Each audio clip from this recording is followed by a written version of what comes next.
بسم اللہ الرحمن الرحیم ناظر نیوز کا پروگرام دیکھ کر آپ حاضر ہیں۔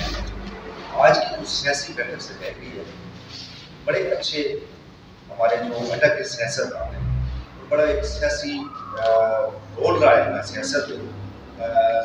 سب سے پہلے میں تعارف کراتا ہوں اپنے مہمان حاجی شہد اقبال صاحب کا، پی ٹی آئی سے ان کا تعلق ہے۔ ان کے ساتھ شیخ محمود صاحب مسلم لیگ ان سے تعلق ہے ان کا۔ ان کے ساتھ سید عظمت علی بخاری ایڈوکیٹ امیدوار پی پی ون اٹک سے ہے۔ ان کا بھی ایک بڑا اچھا سیاسی پیپلز پارٹی میں ایک جو رکھ رکھاؤ اور عوام سے میل ملاپ ہے وہ بھی بڑا اچھا ہے۔ اس کے ساتھ چونکہ جیسے کہتے ہیں نا بحث کے دوران ایک وکیل کا ہونا بھی ضروری ہے، تو آج ہمارے ساتھ میڈم کرن آفتاب صاحب ہے۔ اس بحث پہ جو ایک بحث کرتے ہیں وہ ہوگی ساتھ، اور اس کے ساتھ ہمارے بڑے اچھے بھائی راشد رحمان صاحب صدر انجمن تاجران اٹک، اور اس کے ساتھ انفارمیشن سیکرٹری پنجاب انجمن تاجران کے، ان کے ساتھ شیخ نثار احمد سابقہ اپوزیشن لیڈر بلدیہ اٹک۔ یہ بھی ایک بڑا اہم رول ہوتا ہے اپوزیشن کا جو ہوتا ہے، اور بڑا اچھا رول ادا کرتے ہیں شیخ نثار صاحب۔ ان کے ساتھ سفیر امان صاحب، ان کا بھی مسلم لیگ ان سے تعلق ہے، اور بڑے اچھے ہمارے بھائی ہیں اور صحافت سے بھی وابستہ ہے۔ یہ ایک آج سیاسی بیٹھک سے جانے کا مقصد یہ ہے کہ ہماری جو اٹک کی سیاست ہے اس پہ بحث کی جائے کہ ہمارا جو ملکی سیاست میں جو رول ہے وہ اٹک کے لوگوں کا کیا ہونا چاہیے۔ تو سب سے پہلے میں عظمت بخاری صاحب سے سٹارٹ لیتا ہوں اپنی بحث کا۔ عظمت بخاری صاحب ماشاء اللہ آپ اس وجہ سے آپ کا اچھا اور اٹک کے لیے اوور آل اپنی کوئی پارٹی ہے اس کو بھی ساتھ چلا رہے ہیں، ان کی حالات بھی جو آپ دیکھ رہے ہیں، اس بارے میں آپ کیا جب آپ نے دو باتیں کی ہیں، سب سے پہلی بات تو یہ آپ نے کی ہے کہ اٹک کی جو پالیٹیشنز ہیں تو ان کی سطح پر کیا اور وہ کس طرح پرفارم کرنا چاہیے۔ دوسری بات آپ نے کی ہے کہ ملک کی حالات کیے ہیں، ملک کے حالات، یہاں تک کہ میں سمجھتا ہوں کہ اٹک کے پالیٹیشنز کا ملکی سیاست میں رول ہے۔ یہاں مختلف لوگوں کو پاکستان کی نیشنل اسمبلی میں بطور منسٹر رول ادا کرنے کا موقع ملا۔ سب لوگوں نے اپنی اس حیثیت کے مطابق میں سمجھتا ہوں کہ ایک پازیٹیو رول ادا کیا۔ مثلاً آپ دیکھ لیں کہ پاکستان پیپلز پارٹی سے سردار سلیم حیدر خان صاحب نے بطور فیڈرل منسٹر آف اسٹیٹ انہوں نے ایک رول ادا کیا۔ تو اگر ہم سردار صاحب کا دیکھیں تو میرا خیال ہے کہ اٹک میں آپ کسی بیسٹ پالیٹیشین کا بطور آنیسٹ پالیٹیشینس کا اگر آپ نام لے سکتے ہیں جس پر کبھی کوئی دھبا نہیں آیا تو وہ سردار سلیم حیدر خان کا ہے۔ اس طرح اگر آپ پبلک سروس کے حوالے سے بھی سردار سلیم حیدر خان کو دیکھ لیں تو وہ بھی اس طرح یہاں پہ بہت اچھا رول رہا پاکستان پیپلز پارٹی کے حوالے سے ملک عقیل خان صاحب کا، اللہ پاک انہیں جنت الفردوس میں جگہ دے۔ مطلب اٹک میں واحد جو ایک ہماری جو ریزیڈینشیل کالونی بنی اس وقت بھی پیپلز کالونی کے نام سے، تو وہ ملک عقیل خان صاحب کے زمانے میں ہوئی۔ ان لوگوں نے تو بطور منسٹر اپنا رول ادا کیا۔ پھر مسلم لیگ نون سے شیخ افتاب صاحب نے بھی ایک رول ادا کیا اٹک چیئرمین ڈیولپمنٹ کے حوالے سے۔ میجر طاہر صاحب نے اگرچہ بطور ضلع ناظم رول ادا کیا اور انہیں نیشنل اسمبلی میں وہ رول ادا کرنے کا موقع نہیں مل سکا، لیکن بطور ضلع ناظم میں سمجھتا ہوں کہ میجر طاہر صاحب نے بہت اچھا رول ادا کیا۔ اس میں میں ان کے کریڈٹ پہ سب سے جو اچھی بات ہے وہ دوں گا جو ایجوکیشنل انسٹیٹیوشنز انہوں نے اٹک میں قائم کیے اور اٹک میں وہ لے کر آئے۔ باقی چیزیں تو ساتھ ساتھ چلتی ہیں، لیکن میں کریڈٹ دیتا ہوں لوگوں کو جو لوگ اٹک کے نوجوانوں کے لیے کام کرتے ہیں، اٹک کی ینگ جنریشن کے لیے کام کرتے ہیں، اٹک کے آنے والے مستقبل کے لیے کام کرتے ہیں۔ اور میں سمجھتا ہوں کہ اٹک کے پالیٹیشنز میں جن لوگوں نے سابقہ رول ادا کیا اور جو اب لوگ رول ادا کر رہے ہیں، ہمیں سب سے زیادہ توجہ اس بات پہ دینی چاہیے کہ اٹک کی جو ینگ جنریشن ہے، یہاں کے جو بچے اب مختلف فیوچرز کے لیے اسٹرگل کر رہے ہیں، ہم ان کی کیا مدد کر رہے ہیں اور ان کے لیے کس حد تک رول ادا کر رہے ہیں۔ جہاں تک کہ آپ نے ملکی سیاست کی بات کی، آج صاحب وہ ملکی سیاست آپ کے بھی سامنے ہے، میرے بھی سامنے ہے۔ یہاں وہ دوست جو پی ٹی آئی کو ریپریزنٹ کرتے ہیں یا کسی حوالے سے پی ٹی آئی کا انہوں نے زمانے میں پاکستان پیپلز پارٹی میں بھی ہمارا ساتھ دیا ہے، تو میرا خیال ہے کہ پی ٹی آئی سے آپ خود بھی شرمندہ ہوں گے اور پوری قوم شرمندہ ہے۔ شرمندہ اس لیے ہے کہ پاکستان میں لوگوں نے ذوالفقار علی بھٹو کے بعد اگر کسی پر اعتماد کیا اور ایک جذبے کے ساتھ لوگوں نے ووٹ دیے تو وہ عمران خان کو ووٹ دیے، لیکن عمران خان کو ووٹ دینے کے بعد پاکستان میں ہر سطح پر ڈیپریسیشن آئی، ہر سطح پر پاکستان پیچھے گیا۔ اگر آپ اسے اکانومی کے حوالے سے دیکھیں، اگر آپ اسے روزگار کے حوالے سے دیکھیں، اگر آپ اسے ڈیولپمنٹ کے حوالے سے دیکھیں، اگر آپ فارن پالیسی کے حوالے سے دیکھیں، اگر آپ مختلف اداروں میں جو معاملات چل رہے ہیں وہ بھی دیکھیں، پھر اگر ہم اٹک میں دیکھیں تو آج شاید صاحب اس کا بیٹھے ہوئے جواب دیں گے کہ ایک پالیٹیشین خود مان رہا ہے۔ میں نے کل پرسوں مجھے کسی نے ایک ویڈیو سنائی، ایک پالیٹیشین ہمارا اٹک کا سینئر پالیٹیشین یہ مان رہا ہے کہ جی ہمارے لوگ پیسے لے رہے ہیں، ہمارے لوگوں نے فلاں ملازمتوں پہ پیسے لیے ہیں، یہ ہم نے کوآرڈینیٹرز رکھی ہوئی ہیں۔ تو کیا لوگوں نے اس جذبے کے تحت ووٹ دیے تھے؟ اگر یہ تو ایک مثالی ہے، جس طرح کہ نبی پاک صلی اللہ علیہ وسلم کا زمانہ آیا اور اس زمانے نے پھر پوری دنیا کو مسخر کیا اور پوری دنیا کو انفلوئنس کیا کہ یہ ہوتا ہے درست راستہ جو نبی پاک صلی اللہ علیہ وسلم نے دکھایا، اور پھر اس درست راستے پر جو نبی پاک صلی اللہ علیہ وسلم کے تربیت یافتہ لوگ تھے، جو صحابہ تھے، جو ان کی اہل بیت، انہوں نے وہ ثابت کر کے دکھایا کہ یہ حضور کا نظریہ۔ اور اب یہاں پہ پاکستان میں ہمارے سامنے ایک نظریہ آیا اور اس نظریے میں کیا کیا باتیں کی گئی اور پھر اس نظریے کے نتیجے میں کیا ہوا۔ میں بطور ایک پاکستانی کے پاکستان پیپلز پارٹی سے تعلق، پی ٹی آئی سے تعلق یا نون سے تعلق اپنی جگہ پر ہے، لیکن ہم سب پاکستانی ہیں۔ جب پاکستان ترقی کر رہا ہے، جب پاکستان کے لوگ ترقی کر رہے ہیں، جب پاکستان کا نوجوان ترقی کر رہا ہے تو پھر ہم سب کو خوشی ہوتی ہے۔ لیکن افسوس کے ساتھ کہنا پڑتا ہے اس وقت پاکستان کا نوجوان بھی فرسٹریٹڈ ہے، اس وقت پاکستان کا عام آدمی بھی مشکلات کا شکار ہے، اس وقت پاکستان کی خارجہ پالیسی جو ہے اس پر بھی سوالات اٹھائے جا رہے ہیں۔ تو میرا یہ ہے کہ میرے نقطہ نظر سے یہ جو گورنمنٹ ہے یہ پاکستان کی ہسٹری کی ناکام ترین گورنمنٹ ہے، اور پاکستان کے لوگوں کو اس گورنمنٹ کے زمانے میں سب سے زیادہ مشکلات فیس کرنی پڑی، سب سے زیادہ مشکلات کا سامنا کرنا پڑا۔ تو اللہ کرے کہ آنے والا وقت جو ہے وہ پاکستان کے لیے بہتر ہو۔ جو پالیٹیشنز ہیں یا ہم جو لوگ ہیں لوکل سطح پر یا جو لوگ جن کو نیشنل پالیٹکس میں رول ادا کرنے کا موقع ملتا ہے، وہ اس ملک سے دیانتداری سے، وفا سے اپنا رول نبھائیں تاکہ یہ ملک ترقی کر سکے۔ ماشاء اللہ جی، اپنا ایک نقطہ نظر ہے آپ کا جی وہ جو بیان کی ہے وہ۔ اب میرا اگلا سوال شیخ محمود الہی صاحب سے ہے، مسلم لیگ کے سٹی کے عہدیدار ہیں، اور ماشاء اللہ بڑا اچھا ان کا بھی رول ہے اپنی پارٹی میں۔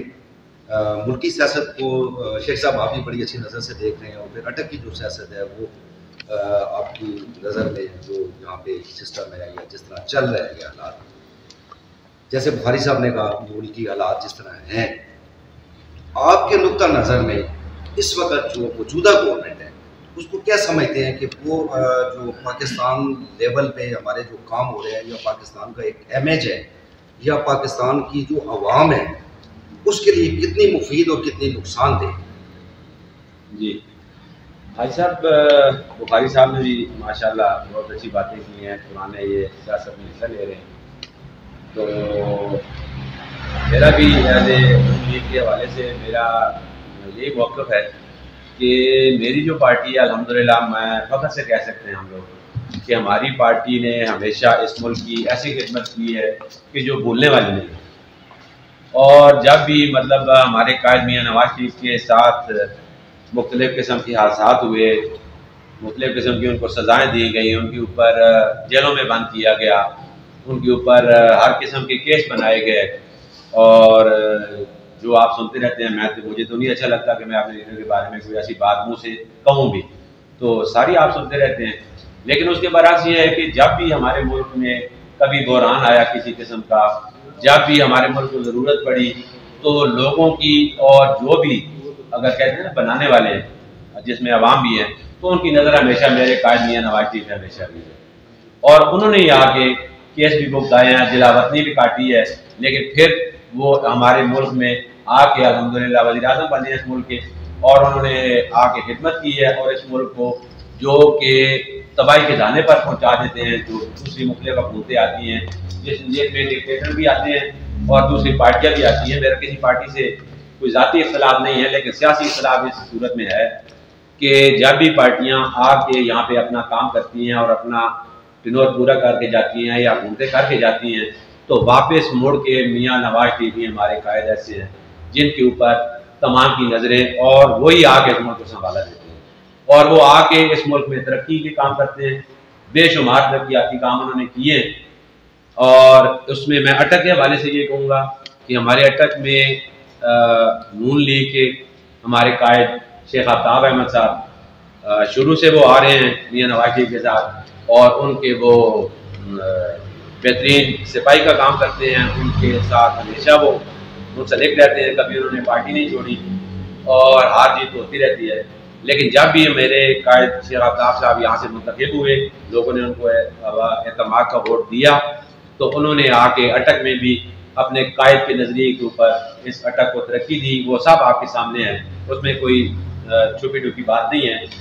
سوئی گیس کے حوالے سے دیکھیں تو بے شمار دیہاتوں میں، بلکہ ایسا کوئی حلقہ شاید کم ہی رہ گیا ہو کوئی دیہات جہاں پہ سوئی گیس نہ پہنچی ہو، اور یہ سوئی گیس کا ایک سہولت ہی ہے، لیکن اگر اس کا حساب لگائیں لاگت میں، خرچوں میں، تو اربوں میں یہ بنتی ہے، جو کہ شیخ آفتاب صاحب وہاں سے فنڈ لے کے آتے ہیں اور اس کو یہاں پہ عوام کو مہیا کرتے ہیں، گلی گلی میں ہر گاؤں۔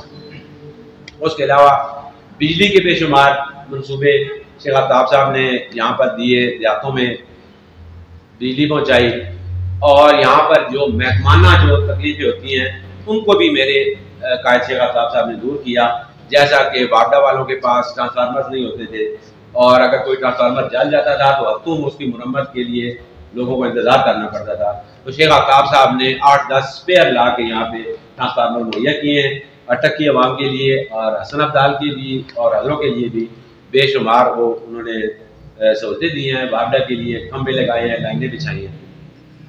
اس کے علاوہ جب شیخ آفتاب صاحب میرے یہاں پہ چیئرمین بھی رہ چکے ہیں تک کے، تو تب سے خدمت کر رہے ہیں، بخاری صاحب نے بھی بتایا کہ حقین صاحب کے دور سے یہاں پہ کالونی انہوں نے بنائی تھی اور خدمت کی، ٹھیک ہے، ہر پارٹی نے آ کے خدمت کی ہے، لیکن میں یہ کہنا چاہتا ہوں کہ میری پارٹی کی میں فخر سے کہتا ہوں کہ سب سے زیادہ خدمات اٹک کے حوالے سے ہماری پارٹی کی ہیں، بلکہ پوری ملک کی سطح پہ ہماری پارٹی کی خدمات بے مثال ہیں، جو بھولنے والی نہیں، جس کی بنا پر دوبارہ بھی ہماری پارٹی منتخب ہوتی ہے اور بھاری اکثریت سے منتخب ہوتی ہے، اور ابھی بھی ایسے ملک کے حالات چل رہے ہیں کہ ابھی بھی لوگوں کی نظریں نواز شریف کے اوپر ہیں، چاہے وہ جس حالات میں ان کو رکھا ہوا ہے، کیس ہے ان کے اوپر، جس قسم کے وہ تو مخالفین بناتے رہتے ہیں، لیکن عوام کی جو نظر ہے وہ نواز شریف کے اوپر ہے کہ نواز شریف آئے گا، وہ ایک مسیح ہے کہ وہ آئے گا اور وہ آ کے اس ملک کو سنبھالا دے گا اور اس عوام کی تکلیفوں کو دور کرے گا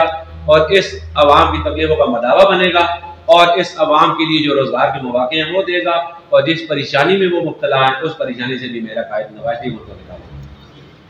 ماشاء اللہ، یہ اپنا نقطہ نظر جو ہے پارٹی کا آپ نے بیان کیا، سوالات میرے اس کے بعد شروع ہوں گے آپ سے۔ اس وقت ہمارے ساتھ انجمن تاجہ اٹک کے صدر انفارمیشن سیکرٹری پنجاب جناب راشد رحمان صاحب ہیں. راشد رحمان صاحب ملکی سطح پہ جو مہنگائی کا ایک طوفان آیا ہوا ہے اس وقت بہت زیادہ ہے, عوام بڑی پریشان ہے, کیونکہ آپ ایک تاجر طبقہ کی پوری نمائندگی کر رہے ہیں. حکومتی جو اقدامات ہیں اور جو تاجروں کی طرف سے جو عوام کے لیے کوئی ترغیب ابھی تک نظر نہیں آیا, اس کی وجوہات کیا ہیں؟ بسم اللہ الرحمن الرحیم. رائی صاحب آپ نے میرے سے بالکل میرے مزاج کے مطابق سوال کیا اور میں اس میں انشاءاللہ آپ کو جو بتاؤں گا تو آپ میں ہوں کہ کیسے میرے محترم حضرت بخاری صاحب نے ضلعی سیاست اور پارٹیز کے حوالے سے کہا, بہت اچھا انہوں نے اس کو ایکسپلین کیا. شیخ محمود اللہ صاحب نے بھی ایکسپلین کیا. ظاہر ہے میری بھی کسی پارٹی سے ضرور سیاسی وابستگی ہے, اور وہ شیخ صاحب کو پتہ ہے کہ ان کے ساتھ ہے اور عرصے سے چل رہا ہے, اور میجر صاحب کے ساتھ بھی رہی ہے ایک ٹائم. اس کے بعد جب سے ان کے ساتھ آئے تو ان کے ساتھ چلے اور ابھی تک چل رہی ہے انشاءاللہ. جہاں تک مہنگائی کا تعلق ہے یا انٹرنیشنل پالیٹک, جس وقت آپ مہنگائی کی بات کریں گے تو اس میں بین الاقوامی کھلاڑی جو ہیں وہ ضرور انوالو ہوں گے. مطلب آپ پرائم منسٹر کی ایک سیٹ ہے, پرائم منسٹر کسی بھی پارٹی کا آئے گا, اس سے کبھی بھی اپنی عوام کے لیے ایسا کام نہیں کرنا کہ جس سے عوام کو تکلیف ہو اور وہ دوبارہ نہ آ سکے. جتنے M N A M P S select ہوتے ہیں, اب بخاری صاحب الحمدللہ تیار ہیں, اللہ پاک انہیں کامیاب کریں گے, تو یہ اپنے علاقے کی خدمت کریں گے. ملک حاکمین صاحب نے کی, شیخ آفتاب صاحب نے اپنی جان لڑا دی. انہوں نے میرے خیال میں پنجاب کے اندر اتنا پیسہ نہیں لگایا جتنا پیسہ سوئی گیس میں انہوں نے اٹک کے اندر لگا دیا اپنے حلقے کے اندر. انہوں نے ہیٹ منسٹری ان کے پاس نہیں تھی, ان کی جو پرائم منسٹر صاحب کی 3 منسٹریاں تھیں وہ بھی ان کے پاس تھی, اور اس میں بھی انہوں نے اکاموڈیٹ کیا. اسی طرح میجر طاہر صادق نے بھی کالز کر کر اپنے سپورٹرز کو یہ کہا کہ یار آپ کی یہ 2 بندے میں بھرتی کرا دیتا ہوں, اور روڈز نالیاں تو وہ تو ظاہر ہے کروا رہے تھے. اسی طرح ملک امین اسلم صاحب نے اور ان کے بزرگ جو ہیں ملک اسلم صاحب, انہوں نے بڑا اچھا کردار ادا کیا. تو احمد وحید اختر صاحب نے ایک ٹائم پہ بہت اچھا کردار ادا کیا, جس وقت وہ پاکستان پیپلز پارٹی میں سینیٹر بھی رہے. عاشق کلیم صاحب نے بہت اچھا کردار ادا کیا. تو اس میں جس طریقے سے اٹک ضلع کے لوگوں نے کردار, ایم پیز نے اور ایم این ایز نے کردار ادا کیا ہے, اسی طرح تمام اضلاع میں تمام M P As M N As یہ کردار ادا کرتے ہیں. جس وقت پرائم منسٹر بن کے کسی بھی پارٹی کا وہ جس وقت آ کر اوپر بیٹھتا ہے تو جو نیچے سے وہ وعدے اور جو مینیفیسٹو لے کر چلتا ہے, تو اوپر بیٹھنے کے بعد اسے پتہ چلتا ہے کہ میں تو بے بس ہو چکا ہوں, میں تو اس کو امپلیمنٹ نہیں کر سکتا. مطلب اس کی وجہ کیا ہے؟ اس کی وجہ بین الاقوامی لوگ ہیں. آج میں نے آپ کے پہلے بھی ایک اس میں انٹرویو میں یہ بات کی تھی, اور پھر کرنا چاہوں گا کہ یہ پہنچنی چاہیے ہر بندے کو, کہ آج بھی ہم جس ہال میں بیٹھے ہیں, ہمارے جسم پہ جو کپڑے ہیں اس میں امپورٹنٹ سٹف زیادہ ہے. آپ ایک چیز امپورٹ کرتے ہیں, مطلب 1000 روپے کی چیز آپ لے کر آتے ہیں, 1000 روپے کی چیز کے 800 روپے آپ پہلے اس دوسرے کنٹری کو پے کرتے ہیں. جب پیچھے 200 روپے بچ جاتے ہیں تو وہ اس میں ڈفرینٹ لوگ انوالو ہو جاتے ہیں, ہول سیلر انوالو ہوتا ہے, ریٹیلر انوالو ہوتا ہے, ٹیکسز انوالو ہوتے ہیں. تو وہ پیسہ تو آپ نے دے دیا, مطلب باہر ملک کو دے دیا. آپ اپنے ملک میں کس طریقے سے ترقی کریں گے؟ اوپر جو سیٹ پر بیٹھا ہے وہ بے بس ہے, اس کو پتہ ہی نہیں ہے کہ میں کس طریقے سے اس کو کروں گا. آج آپ چھوٹی سے چھوٹی چیز لے لیں, کوئی بھی اٹھا کر دیکھ لیں, مطلب اس سیٹنگ کے اندر دیکھ لیں, ہمارے لباس کے اندر دیکھ لیں, تو وہ امپورٹنٹ ہے. اب پیسہ ہم باہر دے دیتے ہیں, جس وقت آپ اس کو ڈالرز کی صورت میں دیتے ہیں تو وہ ہمارا روپیہ جو ہے وہ گر جاتا ہے. اب آپ اناج پہ یا مہنگائی کے حوالے سے دیکھ لیں کہ اس وقت آپ کا چنا, دالیں, اور آلموسٹ تمام گرینز، ٹھیک ہے، یہ یو ایس سے، کینیڈا، آسٹریلیا سے امپورٹ ہوتی ہے۔ اب جب امپورٹ ہوتی ہے تو ہم تو ان کو وہ پیسہ دے دیتے ہیں۔ فرض کریں 1 کروڑ روپے کی امپورٹ ہوئی تو ہم تو 80 لاکھ روپے دے کر ان کو 20 لاکھ نفع رہے گا۔ 20 لاکھ کے اندر گورنمنٹ کا ٹیکس بھی ہے، جو وہیکل یوز ہوا، جو پیٹرول یوز ہوا، وہ پیسہ بھی باہر جا رہا ہے۔ جن لوگوں نے اس 20 لاکھ میں سے چند پیسے کمائے، انہوں نے بھی کچھ امپورٹڈ چیزیں لی۔ ایٹ دا اینڈ جو ہے ہمیں صرف وہ خوراک کا پیسہ بچتا ہے جو ہم کھا کر واش روم یوز کر رہے ہیں۔ دنیا ہم سے بہت بہت زیادہ خوبصورتی سے صرف لیبر کر رہا ہے، اور یہ ایک بین الاقوامی فارمولہ ہے، اور وہ کہتے سے کہ آپ نے ایک بڑی آبادی والے ملک کو کس طریقے سے کنٹرول کرنا۔ اب یہ 22 کروڑ 7ویں نمبر پر آبادی آ رہی ہے، اس کو مطلب ہے ایم پی حضرات نے تو اپنا رول ادا کر دیا اپنے حلقے کے لیے کام کر کے، ایم ایل ایز نے بھی کر دیا۔ اب جو جیسے بخاری صاحب نے بات کی خارجہ پالیسی کی اور ان چیزوں کی، تو اگر ہم انڈیا اب سے بہت آگے بیٹھا، لیکن اب وہاں پہ مہنگائی کا بھی وہ لیول نہیں ہے، چیزیں نہیں ہیں۔ 1963 میں آپ نے جرمنی کو لون دیا جو آج کی ویلیو کے مطابق ٹریلینز میں بنتا ہے، ٹریلینز روپیز میں بنتا ہے۔ تو اس وقت آپ کس جگہ پہ تھے؟ جس وقت لیاقت علی خان نے بجٹ بنایا، مبشر صاحب نے بنایا، صدیقی صاحب نے، تو اس وقت وہ بجٹ بڑے فروٹفل بجٹ تھے، اور اس کے اندر ایک عام آدمی اپنی درمیانی سی تنخواہ میں بہتر طور پر گزارا کر پاتا تھا۔ صرف اس کی وجہ کیا تھی؟ اس وقت ہم چھوٹے تھے، بخاری صاحب انڈورس کریں گے اس چیز کو، کہ ہم ٹی وی پہ دیکھتے تھے وہ کپاس کی فصل کی، یہ سوٹی آ گئی ہے، اس کے لیے فلانا اسپرے کریں، اس کا فلانا اسپرے کریں۔ گندم کی ہم چاپنگ دیکھتے تھے، ہر جگہ پر ہوئی ہوئی ہوتی تھی، 786 669 فلانی کاشت کریں، اس کی اچھی پیداوار ہے۔ اس وقت ہمارا ایگریکلچر ڈپارٹمنٹ غیر فعال، مطلب اس کے اندر کوئی وہ چیز نہیں ہے کہ وہ کر سکے۔ ہم ساری چیزیں باہر سے لیتے ہیں اور سارا پیسہ ان کو دے دیتے ہیں، ہم لیبر کر کر بیچ کر ان کے لیے مزدوری کر رہے ہیں۔ آپ کا پرائم منسٹر، آپ کا منسٹر، آپ کا ایم پی اے، آپ کا چیئرمین، آپ کا کونسلر کیا کرے؟ مطلب وہ بے بس ہے، اس سے کچھ بھی نہیں کرتا۔ مطلب شیخ صاحب نے بات کی، بہت خوبصورت بات کی، ظاہر ہے ایک پارٹی کو لیڈ کر رہے ہیں، تو میں تو ایک نیوٹرل حیثیت سے میں جہاں پر ہوں الحمدللہ میرے تمام بھائی میرے ساتھ ہیں، اور میں اس میں خوش ہوں۔ مجھے اللہ نے جو طاقت یا حیثیت یا پوزیشن دی ہے بھائیوں کی قربانی ہے۔ لیکن میں یہ کہنا ضرور چاہوں گا کہ اس میں چاہے پی ٹی آئی ہے، چاہے نون ہے، چاہے مطلب ہے پاکستان پیپلز پارٹی ہے، چاہے کیو لیگ ہے، یہ سب ایک جب اوپر پہنچ جاتے ہیں تو سب کسی نہ کسی جگہ پہ بس ہوتا ہے۔ آپ میاں نواز شریف سے کام کروا دیا، موٹر وے کا کام کروا دیا۔ موٹر وے کا کام میں نے تو نہیں کیا، میرے کسی لوکل ٹھیکیدار نے تو نہیں کیا، وہ چائنا نے کیا۔ اب چائنا نے کیا کیا؟ چائنا نے ہم سے مزدوری کروائی، ہمیں مزدوری دی، اور موٹر وے تو سب انجوائے کر رہے ہیں پاکستانی، میں بھی یہ پاکستانی انجوائے کر رہے ہیں۔ پیسہ تو ہم سے وہ لے گیا، جو وہ اپنی مشینیں لے کر آیا، اپنے سسٹم لے کر آیا، اس نے ہماری یہاں کا چھوٹا موٹا مٹیریل یوز کیا، اور اس کے بعد وہ پیسہ ہم سے وہ واپس لے کر چلا گیا۔ تو میرے خیال میں اس کو اگر مہنگائی کو روکنا ہے تو ہمارے پولیٹیشینس کو ماشاءاللہ یہ سارے بہترین اس پر موقع پہ دے۔ بخاری صاحب کو ماشاءاللہ نیشنل اسمبلی کا الیکشن بھی لڑ چکی ہیں اور ابھی بھی ہیں۔ پھر یہ شیخ محمود صاحب یا شاہد اقبال صاحب یا سفیر صاحب، شیخ نثار صاحب، یہ نرسری انہی لوگوں نے آگے جانا ہے۔ کل کو مطلب شیخ آفتاب صاحب بھی ادھر سے نکلے تھے، اسی نرسری سے ایز اے چیئرمین آئے، پھر وہ ایڈوائزر ٹو ایم پی اے بنے، پھر ایڈوائزر ٹو سی ایم بنے۔ مطلب مجھے ایک ایک چیز ساری یاد ہے۔ اسی طرح میجر طاہر صادق صاحب کی۔ تو کائنڈلی ہمیں اپنی امپورٹ کو روکنا ہوگا، ہم نے اپنی عوام کو یہ سمجھانا ہوگا کہ یہ برانڈز اور امپورٹڈ چیزیں استعمال کرنا چھوڑ دیں۔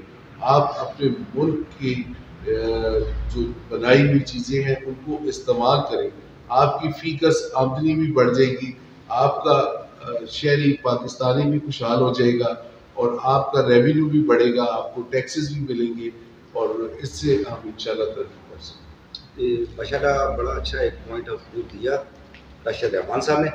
ان کے ساتھ بیٹھے ہیں شیخ نثار احمد صاحب، سابقہ اپوزیشن لیڈر بلدیہ اٹک، اور ان کا تعلق پی ٹی آئی سے بھی ہے۔ شیخ صاحب، جو مہنگائی کا دور ہے بہت زیادہ، ہر کسی لیول پہ آپ دیکھ لیں، ایک جو ڈیلی گھر میں کھانے پینے کی چیزیں ہیں، ادویات دیکھیں، پیٹرول دیکھیں، جو چیزیں دیکھیں، ملکی تاریخ میں اس سے پہلے ہم نے نہیں دیکھی کتنی مہنگی ہوئی ہوں۔ تو اس پہ شیخ صاحب آپ کنٹرول کیوں نہیں کر رہے؟ آپ کی جماعت کنٹرول کیوں نہیں کر رہی؟ بسم اللہ الرحمن الرحیم، اہدنا الصراط المستقیم، یا اللہ مجھے سیدھے راستے پہ چلا اور صحیح باتیں کرنے کی توفیق عطا فرما۔ راشد الرحمان صاحب نے بہت جامع مہنگائی کنٹرول کرنے کے لیے پلان ابھی آپ کو دیا ہے، بہت اچھی باتیں کی ہیں۔ یقیناً ہمیں ان مشکلات میں ہیں کہ ہم مہنگائی کا سامنا کر رہے ہیں، ہمیں اس پہ کنٹرول کرنا چاہیے، اور ان شاء اللہ تعالیٰ میں سمجھتا ہوں کہ آج آپ کی توسل سے یہ بات اہل باب تک جائے گی اور وہ اس پہ عمل کریں گے۔ باقی آپ کا کیونکہ موضوع ہے اٹک کی سیاست کا، تو اٹک کی سیاست میں حاجی طاہر صاحب، یہ اٹک کی سیاست کا حسن ہے کہ اٹک میں جتنے بھی سیاستدان ہوں گے یقیناً انہوں نے بہت لمبی ہستی سے نام دیے ہیں، یہ یقیناً بہت اچھا کام کرتے ہیں، اس میں کوئی ایسی بات نہیں۔ اور یہ حسن تھا اٹک کی سیاست کا، جانے والا کوئی کام اگر دل چھوڑ کے جاتا تھا تو جو آتے تھے وہ کام مکمل کرتے تھے، نہ کہ مخالفت کرتے تھے۔ یعنی کہ کاموں کے حوالے سے، اٹک کی بہتری کے حوالے سے یہ یقیناً ہمارے ملک میں واحد ضلع ہے کہ خوش قسمتی ہے جہاں ٹانگیں کھینچی نہیں جاتی تھی۔ اب کچھ عرصے سے میں سمجھ رہا ہوں کہ ایک دوسرے کی ٹانگیں کھینچی جا رہی ہیں، جو نہیں ہونی چاہیے۔ جہاں اٹک کی ترقی کی بات آئے اس میں میں سمجھتا ہوں کہ ہمارے تمام احباب جو اس ٹائم اقتدار میں ہیں انہیں ایک دوسرے کا ساتھ دینا چاہیے اور اٹک میں بہتری کے لیے لانے چاہیے، اچھے پروجیکٹ لانے چاہیے، یہ نہیں ہونا چاہیے تھا۔ باقی جہاں تک ایڈمنسٹریشن کی بات ہے تو میجر طاہر صادق اٹک کا واحد سیاستدان ہے جس کی میں سمجھتا ہوں پورے پاکستان میں اپنی ایڈمنسٹریشن تسلیم کی گئی ہے، اتنے اچھے انہوں نے کام کیا۔ اور اٹک کی ترقی میں اگر آپ دیکھیں تو میں یہ سمجھتا ہوں کہ 80% کام ان کے ہیں جس میں اٹک اوپر آیا، بہتر آیا۔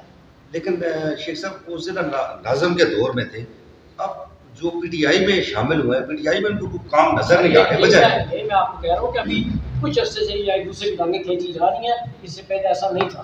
اس میں ٹانگیں کھینچنے والے نہیں ہونا چاہیے، ٹانگیں کھینچنے والے شیخ صاحب کون ہیں؟ بہتری کی بات ہے، اپنے ساتھی ہیں، اپنے گروپ کے لوگ ہیں، ایک دوسرے کی ٹانگیں کھینچ رہے ہیں، نہیں کھینچنی چاہیے۔ یعنی پی ٹی آئی کے باقی اندر جہاں تک بات ہے میرے صاحب کی، اللہ کے حکم سے، اللہ کے فضل و کرم سے وہ اپنے ایسے گھروں بات کرنا جانتے ہیں اور کر رہے ہیں۔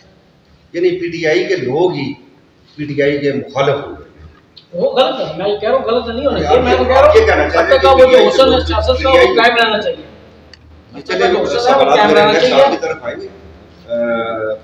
اس وقت ہمارے ساتھ جو ہمارے مسلم لیگ نون کے سٹی کے عہدیدار بھی ہیں، صحافت سے بھی وابستہ ہیں، سفیر امان صاحب۔ سفیر امان صاحب، آپ نے شیخ صاحب کی باتیں سنی ہیں، بخاری صاحب کی بھی سن لی ہے، محبوب صاحب کی بھی، راشد رحمان صاحب کی، تو آپ بحثیت مسلم لیگ نون کے عہدیدار ہیں سٹی کے اور صحافی بھی ہیں، یہ دونوں چیزیں کمبائن کر کے آپ کیا سمجھتے ہیں کہ اس وقت کی جو موجودہ گورنمنٹ ہے وہ کس طرح چل رہی ہے، اور ہمیں جو امید تھی لوگوں کو وہ پوری نہیں ہو رہی، تو آپ اس پہ کیا روشنی؟ سب سے پہلے میں آپ کا شکریہ ادا کرتا ہوں کہ آپ لوگوں نے ہم سب دوستوں کو اکٹھا کیا ہے، اور آپ کی ٹیم کا بھی شکریہ ادا کرتا ہوں۔ اور رہی بات سیاست کی، تو سب دوستوں نے اپنے اپنے پوائنٹ دیے ہیں، اپنی پارٹی کو ڈیفینڈ کیا ہے۔ تو شیخ صاحب نے بڑی تفصیل سے آپ کو ساری باتیں بتائی ہیں، راشد الرحمان صاحب نے بھی انٹرنیشنل سطح پہ جو مہنگائی ہوئی ہے اس میں بات چیت کی ہے۔ اور دوسری بات رہی، آپ کو پتہ ہے کہ جیسے عمران خان صاحب نے بڑے وعدے کیے تھے 1 کروڑ نوکریوں کے، 50 لاکھ گھروں کے، تو ان میں سے تو ایک وعدہ بھی وفا نہیں ہوا۔ تو بقایا جو مہنگائی کی آپ بات کر رہے ہیں، تو یہ تو ایک جیسے دیکھ لیں کہ کوئی بھی آپ کام کر لیں، جیسے آپ صافت کر لیں، جب بھی جتنا بھی آپ کو ٹائم لگے گا اس میں آپ کا ایکسپیرینس بڑھے گا. تو یہ عمران خان صاحب ایک کھلاڑی تھے، انہیں لا کے انہیں وزیر اعظم بنا دیا گیا ہے. تو وہ میرے وہ قید والی بات ہے کہ جیسے کہ خلائی مخلوق ہے، انہوں نے انہیں لا کے تو بیٹھا دیا ہے، لیکن بیٹھنے سے تو کام نہیں چلتا، ایکسپیرینس بھی ہونا چاہیے. تو وہ ان کے ساتھ جو الیکٹڈ لوگ ہیں دوسری پارٹیوں سے بھاگے ہوئے ہیں، تو وہ بس جو مفاد کا ٹائم آتا ہے تو وہ آپ کو بھی پتہ ہے کہ وہ جن چیزوں کے ساتھ وہ مستحق ہیں وہ پھر اپنے لوگوں کو ایڈجسٹ کر دیتے ہیں. بس وہ اپنا مال بناتے ہیں، مال بنا کے تو پھر دوسری پارٹی کو دیکھتے ہیں کہ جو اقتدار میں آنے کے لائق ہو تو اس میں پھر شامل ہو جاتے ہیں. تو بقایا یہ ان کے ساتھ جو ساری ٹیم ہے سارے جو ہے نالائق لوگ ہیں، تو کوئی ایسا ان کے ساتھ کوئی نہیں ہے کہ جو ملک کو سنبھال سکے یا کر سکے. تو دیکھ لیں جیسے آپ کہہ رہے تھے کہ جو میرے خیال میں بخاری صاحب کہہ رہے تھے کہ ایک پی ٹی آئی کے بڑے اہم رکن ہے تو انہوں نے بھی کہا ہے کہ کرپشن پائی دی ہے. تو دیکھیں آپ بھی ماشاء اللہ صحافت سے وابستہ ہیں، جس محکمے میں آپ چلے جائیں تو کرپشن کے علاوہ کچھ چیز نظر نہیں آتی. پہلے لوگ کرپشن کرتے تھے، رشوت لیتے تھے تو وہ چھپ لک کے، ابھی وہ پہلے ڈیمانڈ کرتے ہیں کہ آپ جی یہ ہمیں ہمارے راضی کریں گے تو آپ کے آگے کام ہوں گے. تو یہی آپ دیکھ لیں کہ بہت کرپشن بڑھ گئی ہے. ماشاء اللہ جی، انہوں نے بھی ایک اپنا پوائنٹ آف ویو دیا. اس وقت ہمارے ساتھ پی ٹی آئی کے رہنما بیٹھے ہوئے ہیں، بڑے اچھے دوست ہیں ہمارے، اور ہمیشہ مسکراتے مسکراتے جواب دیتے ہیں. آج دیکھتے ہیں کہ مسکرا کے دیں گے یا سچ سوالات ہیں بڑے. ایسا حجی شاہد اقبال امان صاحب، آپ نے ہمارے تمام دوستوں کی باتیں سنی. پی ٹی آئی شیخ صاحب نے جیسے کہا کہ ملکی حالات میں بڑا ایک جو پس رہا ہے وہ طبقہ، جو غریب طبقہ ہے، وہ لو طبقہ، وہ گھر سے نکلتا ہے وہ بڑا پریشان ہوتا ہے، رات کو جاتا ہے اس سے زیادہ پریشان ہوتا ہے، جب گھر واپس جاتا ہے اس سے زیادہ پریشان ہوتا ہے. اس کی وجوہات آپ کنٹرول کیوں نہیں کر رہے، جبکہ آپ کے دعوے ایسا بہت بڑے بڑے تھے آپ کی پارٹی میں، لیکن اس میں کچھ نظر نہیں آ رہا. بسم اللہ الرحمن الرحیم. پہلے تو میں اپنے تمام دوستوں کو میری طرف سے السلام علیکم ورحمۃ اللہ وبرکاتہ. میں سب کو خوش آمدید کہتا ہوں یہاں پہ، اور بڑی خوشی ہوئی کہ ہم نے آج یہ بیٹھک لگائی اور ہمیں ایک دوسرے کی بات سننے کا اور بولنے کا جو ہے نا موقع دیا گیا. اور آپ کا بہت بہت شکریہ، آپ کی ٹیم کا بھی بہت بہت شکریہ. میں نے تمام بھائیوں کی باتیں سنی ہیں اور الحمدللہ رب العالمین میں بہت پیچھے سے سٹارٹ کروں گا. اور مجھے بڑی خوشی ہوئی جب بخاری صاحب نے بات کی، میرے بھائی محمود نے بات کی، اور سب سے اچھی باتیں جو میرے بھائی راشد الرحمان بھائی نے کی ہیں مجھے بڑی پسند آئی ہیں، کیونکہ انہوں نے ہر چیز نیوٹرل کر کے بتایا. شیخ صاحب کی باتیں سر جو چیزیں نیوٹرل تھی نا، نیوٹرل ایک اچھے انسان کو اور ایک مسلمان کو ایسی باتیں کرنی چاہیے. اور ہمیں جو نقصان ہو رہا ہے وہ یہی ہو رہا ہے کہ میرا لیڈر، میں اگر وہ غلط بھی ہے تو میں اس کو ڈیفینڈ کروں، ٹھیک ہے نا جی، میرا لیڈر اگر وہ غلط بھی ہے تو میں اس کو ڈیفینڈ کروں. ایسا نہیں ہونا چاہیے. انہوں نے بہت اچھی باتیں کی اور مجھے یہ پسند آئی، اور اللہ کرے کہ ہم سب ایسی جیسے انہوں نے باتیں کی ہم اسی طرح ان کے طرح بولیں تاکہ ہم اپنے اس علاقے کو اور اپنے ملک کو ٹھیک کر سکیں، تب یہ ہمارا ملک ٹھیک ہوگا. کیونکہ یہ ٹانگیں جو کھینچنے والی باتیں ہیں نا، یہی ہے کہ آج اگر میں اچھا کام کرنے کی کوشش کرتا ہوں تو میرے اچھے کام کو اپریشیٹ نہیں کیا جاتا، بلکہ میرے اوپر تہمت لگائی جاتی ہے کہ یہ کیونکہ میں اچھا کام کر رہا ہوں، تاکہ یہ رک جائے، یہ اچھا کام نہ کرے، لوگ اس کو پسند نہ کریں. ٹھیک ہے نا جی، یہ چیزیں آڑے آ جاتی ہیں ہمارے اندر. جس طرح بخاری صاحب نے کہا پیپلز پارٹی، میں خود پیپلز پارٹی سے تعلق رکھتا تھا، میرا پورا خاندان پیپلز پارٹی سے تعلق رکھتا تھا. بھٹو صاحب اللہ تعالیٰ ان کو جوار رحمت میں جگہ عطا فرمائے، وہ اپنے وقت کا بہت اچھا کام کر کے گئے ہیں. اللہ تعالیٰ ملک امین اسلم کو جو نا امین صاحب کو جو ہے نا جوار رحمت میں جگہ عطا فرمائے، بہت اچھا کام کر کے گئے ہیں.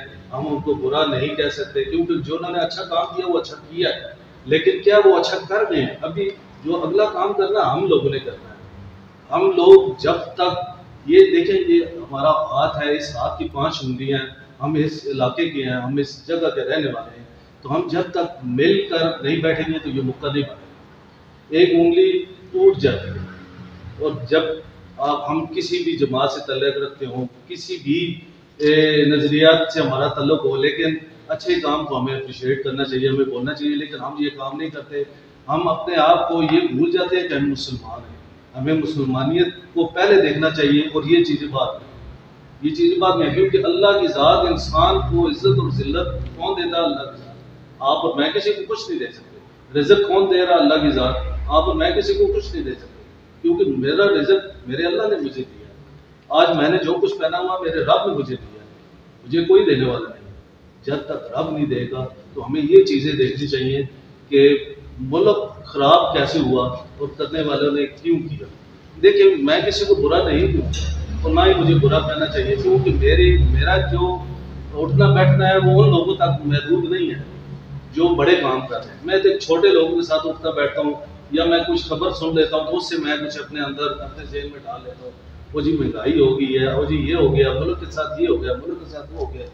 ہو رہا ہے، بالکل ہو رہا ہوگا، وہ ہوگا، لیکن دیکھیں کہ میں جب چھوٹا تھا تو میں نے 7 روپے کلو گوشت لیا تھا، بڑا گوشت 7 روپے کلو لے کے آیا تھا، ٹھیک ہے جی۔ چھوٹا گوشت میں 12 روپے کلو لے کے آیا تھا، ٹھیک ہے نا جی۔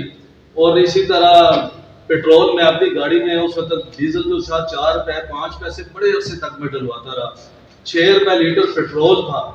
تو وہ کیا عمران خان نے کیا ہے آگے؟ وہ ان لوگوں نے کیا ہے جو ملک کو لے کر چلے، جن لوگوں نے اس ملک کو وہاں سے سٹارٹ دیا اور آج تک لے گئے، ٹھیک ہے نا جی۔ اگر وہ لوگ اس ملک کو اس وقت جب میں گھر بناتا ہوں نا تو میں اپنے بنیادوں کو مضبوط کرتا ہوں، جب میں اپنے بنیادوں کو مضبوط نہیں کروں گا تو میں چھت ڈال دوں گا تو اس نے کیا کرنا ہے؟ اس نے تو ایک غلط سے ساتھ گر جائے۔ تو اس ملک کے ساتھ یہ ہوا ہے کہ میں نے اپنے آنکھوں سے یہ چیزیں دیکھی ہیں کہ اس ملک کو برباد کر دیا گیا، اس ملک کو یعنی کہ ان ایکسپیرینس لوگ آئے تھے، جن لوگوں کو یہ ایکسپیرینس لوگ کہتے ہیں نا، میں کہتا ہوں کہ ان ایکسپیرینس، ان کو ملک چلانا نہیں آتا تھا، ان کو صرف کمانا آتا تھا، انہوں نے کمایا، اپنی تجوریت بھری، اس ملک کو برباد کیا۔ میں آپ کو ایک سٹوری سنانا چاہتا ہوں اگر آپ مجھے اس کا اجازت دیں۔ تھوڑا 97 میں میں گیا، میں نے سفر کیا نیوزی لینڈ، بیٹھا تو وہاں سے میرے ساتھ ایک گورا بیٹھا، صرف میں اس ملک کی معیشت پہ وہ بات کرنا چاہتا ہوں۔ وہ میرے ساتھ بیٹھ گیا تو مجھے کہتا ہے کہ یہاں سے سفر ہمارا 12-13 گھنٹے کا ہے، تو ہم آپس میں کچھ کرتے نہیں جائیں۔ تو میں نے کہا یار ایک تو یہ کیا ڈر لگائے گا، میں نے کہا نہ چاہتے ہو، میں نے کہا ٹھیک ہے لگا میرے ساتھ کر۔ تو اس نے مجھے کہا کہ تم کدھر کے ہو، کون سے کنٹری سے تمہارا تعلق ہے؟ تو میں نے کہا میں پاکستانی ہوں۔ مجھے وہ آگے سے کہتا ہے کہ تم پاکستانی ہو، میں نے کہا جی شکر الحمدللہ کرتا ہوں۔ مجھے آگے سے کہتا ہے پاکستان کیسا ملک ہے؟ تو میں نے کہا کسی سے کہا کہ ہم غریب ہیں۔ تو پھر وہ مجھے کہتا ہے کہ کیوں غریب ہو؟ تو میں نے کہا بس ہم غریب ہیں، میرے پاس کوئی جواب نہیں تھا۔ تو مجھے کہتا ہے کہ بتاؤ نا غریب کیسے ہو؟ میں نے کہا بس ہم غریب ہیں۔ تو مجھے جب اس نے دیکھا تو میں اس کو سوال کا کوئی جواب نہیں دے رہا، تو مجھے کہا اچھا چلو چھوڑو یار میں تم سے کچھ اور پوچھتا ہوں۔ مجھے کہتا ہے فلاں کنٹری کے بارے میں جانتے ہو جس میں یہ مڈل ایسٹ عرب امارات آتے ہیں نا؟ میں نے بڑے اس کو خوشی سے کہا ہاں یار اس میں تو تیل ہے۔ اچھا ایک تیل ہے اس کو کہا ایک تیل کے ضرور اتنے دنیا میں اتنے وہ نام انہوں نے پیدا کیے اور اتنے ویر میں کہا جی ایک تیل ہے۔ کہتا غلام ہو میں جو مجھے پتا ہوتا تھا میں جواب دے دیتا، جو نہیں پتا ہوتا کسی کے پاس سبزی تھی، کسی کے پاس کیا تھا، کسی کے پاس کیا تھا، لاسٹ میں وہ آتا ہے امریکہ کی۔ تو مجھے کہتا ہے امریکہ کے پاس کیا؟ تو میں نے اپنی جو میرے پاس چھوٹی موٹی باتیں تھیں میں نے اس کو کہا نہیں امریکہ دنیا میں اگر اس نے اپنے طاقت کو مضبوط کیا ہے، یہ سپر طاقت بنا جب اس نے اپنی ہیوی انڈسٹری کو دنیا میں اپنے آپ کو منوایا ہے ہیوی انڈسٹری، تب وہ جا کے جو ہے نا امریکہ بنا ہے اور سپر طاقت بنا ہے۔ تو مجھے کہتا ہے اچھا مجھے یہ بتاؤ، پھر وہ میری کنٹری کی طرف آ مجھے کہتا ہے تمہارے ملک میں گندم ہوتی ہے؟ میں بڑے فخر سے میں نے اسے کہا جی میرے ملک میں جس صوبے میں میں تعلق رکھتا ہوں اس میں تو ماشاء اللہ اتنی گندم ہوتی ہے کہ ہم جو ہے نا اوروں کو بھی دیتے ہیں۔ مجھے کہتا ہے اچھا، مجھے کہتا ہے پانی؟ میں نے کہا یار پانی بھی شکر الحمدللہ جس صوبے سے میرا تعلق ہے اس میں تو 5 دریا ہیں اور میں جہاں پہ ہم بیل کرتے ہیں 50-60 فٹ کی بات پانی مل جاتا ہے اور وہی ہم پیتے ہیں۔ مجھے کہتا ہے گندا؟ میں نے کہا وہ بھی ہوتا ہے۔ مجھے کہتا جو وہ مجھے پوچھ جا رہا ہے میں اسے کہتا ہوں ہے.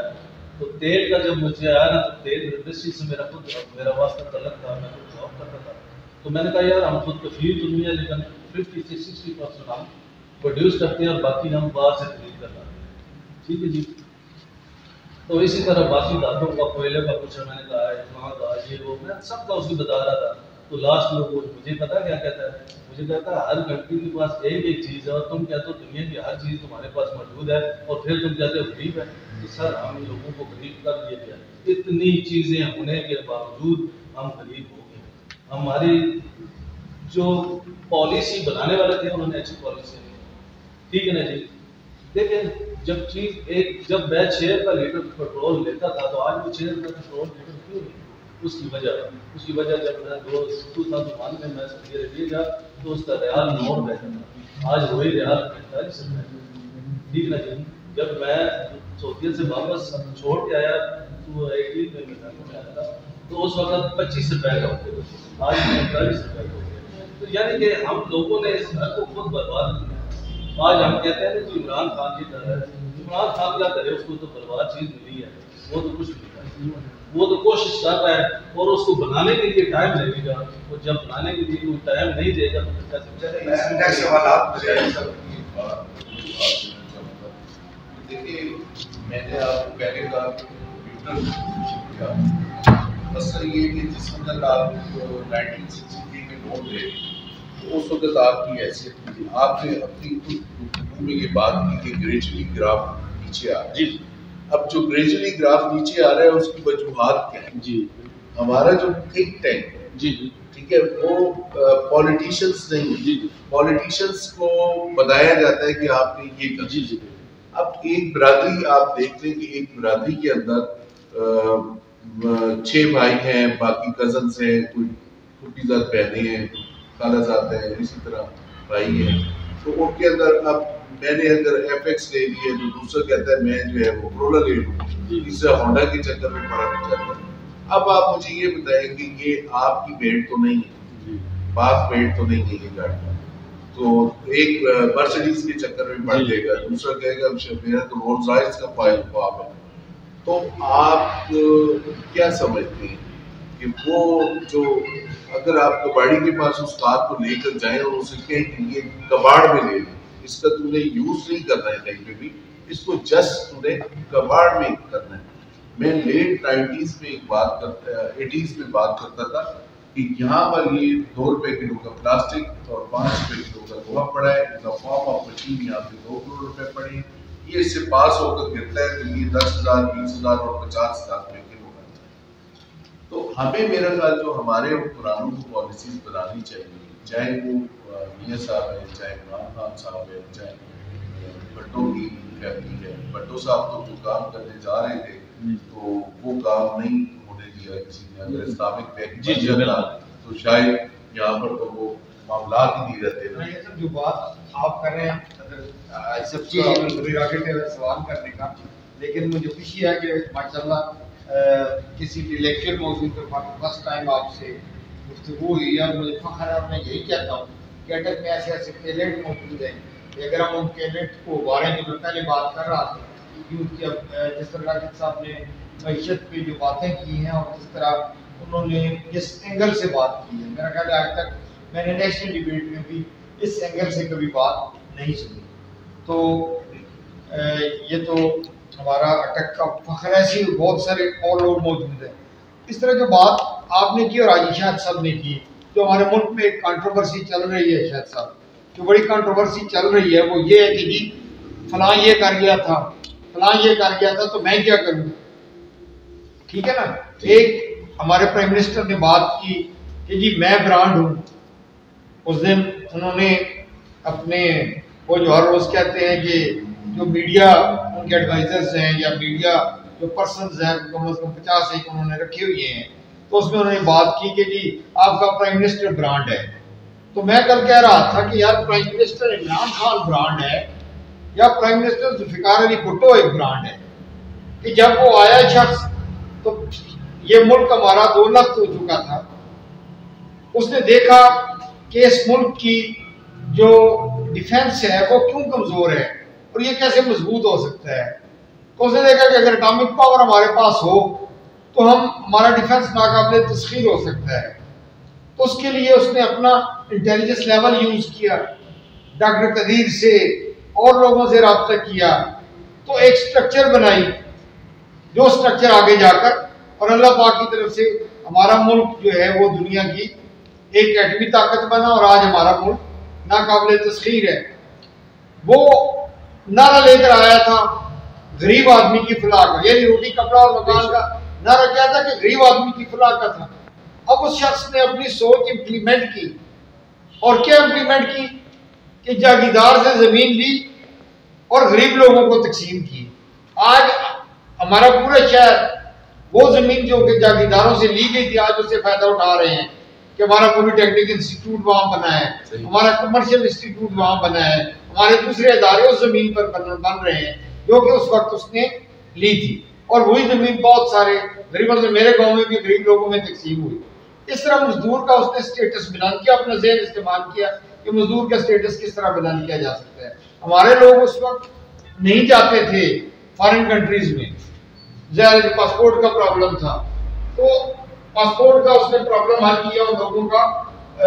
گلف کنٹریز میں, سعودیہ میں وہاں جانا شروع ہو گیا اور ہر بندہ جا سکتا تھا, پہلے مخصوص سٹیٹس کے لوگ جا سکتے تھے. اس طرح آپ کہتے ہیں کہ ہمارے ملک میں بہت بڑا آئینی بحران تھا. آئینی بحران 47 میں پاکستان بنا تھا اور 71 میں 70 میں یہ الیکشن ہوئے, تب تک جو الیکشن جو بھی آئین بنا وہ 2 سال بعد ختم ہو گیا.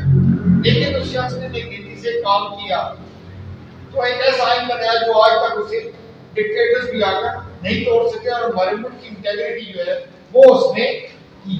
جب وہ آیا تو اس وقت راشن کی لائنیں لگتی تھی, لیکن جب وہ ملک گیا, اس ملک سے گیا تو وہ سارے مسائل حل ہو چکے تھے. یعنی ہم اگر پچھلوں پہ سارا بوجھ ڈالتے رہے کہ فلاں نے یہ کیا, فلاں نے یہ کیا, تو آپ کیوں آئے, آپ کا کیا کام ہے. جس طرح آپ بات کر رہے تھے کہ جب ہماری کیبنٹ میں رزاق داؤد بیٹھا ہوگا, جب ہماری کیبنٹ میں خسرو بختیار بیٹھا ہوگا, جب ہماری کیبنٹ میں ایسے لوگ بیٹھے ہوں گے تو پھر غریب آدمی کا وہی حال ہوگا نا. آپ نے جو بات کی کہ اگر وہ جو ہے کار مسٹر لیگی بناتا ہے یا رزاق داؤد بناتا ہے تو میرے لیے تو کوئی فرق نہیں ہے نا. میرے شہر کے بندے کے لیے تو کوئی فرق نہیں ہے. میرے شہر کے بندے کو اس وقت فرق ہوگا کہ جب اس شہر کے جو بچے پولی ٹیکنیک سے فارغ ہو رہے ہیں انہیں ان فیکٹری میں امپلائمنٹ ملے گی, انہیں ان کے لیبر کا جاب ملے گا. وہ جو برین ہے پاکستان میں, وہ جو برین ہے اٹیک میں, وہ برین استعمال ہوگا تو مجھے تو تب فائدہ ہوگا نا. نہیں اس وقت بختیار بیر سے بندہ لے, رزاق داؤد بیر سے بندہ لے, رزاق داؤد انڈسٹریلسٹ کی نمائندگی کرے, یہ شوگر مافیا کی نمائندگی کرے, اور جس طرح بات آپ نے کی کہ مجھے اور آپ کو بطور مزدور استعمال کیا جائے, تو پھر عمران خان کو لانے کی کیا ضرورت ہے اس ملک میں. اگر وہ یہ کہتے ہیں کہ جو پچھلے حکمران کر دیا میں اسے ٹھیک نہیں کر سکتا, تو پھر آپ آئے کیوں, آپ نے لوگوں کی خواب کیوں دکھائے. اگر آپ نے لوگوں کو خواب دکھا تو ہم پھر کہیں کہ برانڈو سے ذکار علی بھٹو تھا جس نے اس ملک کے عام آدمی کی زندگی کو تبدیل کیا, اور آج ہم ایسا نہیں کر سکتے. ہمیں ایسے لوگوں کو فالو کرنا چاہیے اور وہ برین آگے لانے چاہیے. لیکن اس میں جو اسلامک بینک کی میں نے بات کی, اسلامک بینک کے اندر بائن ہوتا تھا, مطلب 30 لاکھ اٹک شہر کے سوال کے لیے بندے کو دیکھ لیں, اگر تمام لوگ اپنا پیسہ اس کے پاس رکھ دیں اور اس سے گریجولی وہ مطلب ہے تھوڑا تھوڑا پیسہ لے کے 10 لاکھ میں سے 20 لاکھ نکلوا لیا, اس کے پاس تو 50 ارب روپے اکٹھے ہیں. دن میں جو اس کی ٹرانزیکشن ہو رہی ہے لوگوں سے لین دین, تو وہ جتنا دے رہے ہیں آلموسٹ اتنا لا رہے ہیں. تو وہ جو 50 ارب ہے اس سے وہ ایک نئی چیز اپنا بزنس اور ساری چیزیں کر کے, اور ارننگ اس کو ہو سکتا ہے اتنی ہو جائے کہ جتنا اس سے دن میں پے کر رہے ہیں. تو وہ اگر اسلامک وہ ان کا جو ذریعہ تھا, جو آخری کے لیے اس کی بات ہے کہ وہ ان کا جانے کا جو ذریعہ تھا یا جو معاملات تھے وہ شاید وہ وجہ تھا. بالکل. اب اس کے اندر سب سے امپورٹنٹ تھنگ یہ کہ ہم نے اپنے ملک کو اپگریڈ کرنے کے لیے بین الاقوامی لوگ جو گرانا چاہتے ہیں، جس طرح برادریوں میں ایک دوسرے کو گرانا چاہتے ہیں کہ یار یہ گڈی کو خراب کر دیں تھا پرانا کام کر دیں، وہ اسمال اسکیل پہ ایگزامپل. اور اگر ہم اس کو تھوڑا سا وہ کریں، کنٹرول کریں، جو بھی ہمارا حکمران ہے، یعنی آپ نے جو پہلے خوبصورت بات کی تھی خارجہ پالیسی کے حوالے سے، تو میاں صاحب نے نو ڈاؤٹ بڑی خدمت کی، بڑے روڈ بنائے، بڑی لوگوں کو فیسیلیٹیٹ کیا، لیکن جو چیز باہر سے آنی تھی وہ اس ملک میں بننی چاہیے. میں نے پہلی بات جو آپ سے کاٹن کی تھی، تو ہماری کاٹن انڈسٹری چلی گئی. ہماری مطلب ہے کھاد جو ہے اس وقت آپ اپنی کنٹری کی نہیں لاتے، کھاد آپ کو امپورٹنٹ کھاد ملے گی اپنے ریٹ پر. آپ نے بھٹو صاحب کا ایٹامک کا کہا، بہت اچھا پروجیکٹ، 1998 میں اس کا ایکسپوز ہوا، بلاسٹ ہوا. اس کے بعد اس وقت 1998 میں آپ مور دین 80% فوڈ پروڈکٹس اپنے کنٹری سے لے رہے تھے زرعی اقدار سے. آج آپ 2022 میں فوڈ پروڈکٹ مور دین 80% امپورٹ کر رہے ہیں. اور جس دن آپ کو یا کسی گھر کو فوڈ سٹف میں ہیک کر دیا جائے تو وہ تمام تر چیزیں آپ کے حوالے کر دے گا، ایون دین اپنی عزت کا. ان کے ایک لاسٹ انٹرویو میں میں نے ایک ایگزامپل دی تھی نے کہ پرانے وقتوں میں قلعے کا محاصرہ کیا جاتا اور وہ محاصرہ اس صورت میں کیا جاتا تھا کہ بھئی 4 مہینے 6 مہینے سال 1.5 سال، اور جو ان کا اندر راشن تھا کوئی ان کو رسد پہنچ نہیں سکتی تھی، وہ راشن ختم ہوتا تھا اور وہ بادشاہ کہتا تھا جی ٹیک اوور کر لیں، آپ کی جو شرائط ہیں ہمیں بتائیں. جی صاحب، چونکہ بڑی اچھی ایک گفتگو جاری ہے، اب مزید کیونکہ ہم تھوڑا سا ماحول اس کا چینج بھی کریں گے. میڈم کرم آفتاب صاحبہ بیٹھی ہوئی ہیں. میڈم آپ نے میرے تمام دوستوں کی بڑی اچھی گفتگو سنی. معاشیت لائر جو کہتے ہیں نا کہ وہ ایک بحث کا جو نچوڑ لگاتے ہیں، وہ آپ کیا بتاتے ہیں؟ تاج صاحب، بہت اچھی گفتگو ہوئی اور اچھے تھنکنگ مائنڈ ہیں ہمارے اٹک میں. ملکی بہت سرخیز ہے، آپ کا گیٹ وے ہے کے پی گیٹ ٹو پنجاب. تو بات یہ ہے کہ ابھی جو موجودہ گورنمنٹ میں ڈیفیکٹس ہیں، اس میں جو پرائمری ڈیفیکٹس ہیں ایز اے لیگل پریکٹیشنر میرے ذہن کے مطابق 2 ہیں. فرسٹ آف آل تو دیکھیے آپ کے اندر پروفیشنلزم ہونا چاہیے. لائک می، میں ایک وکیل ہوں، میں بائی پروفیشن وکیل ہوں کیونکہ میرے پاس وکالت کی ڈگری ہے اور میں نے اپنی زندگی میں وکالت کی ہی تعلیم حاصل کی ہے.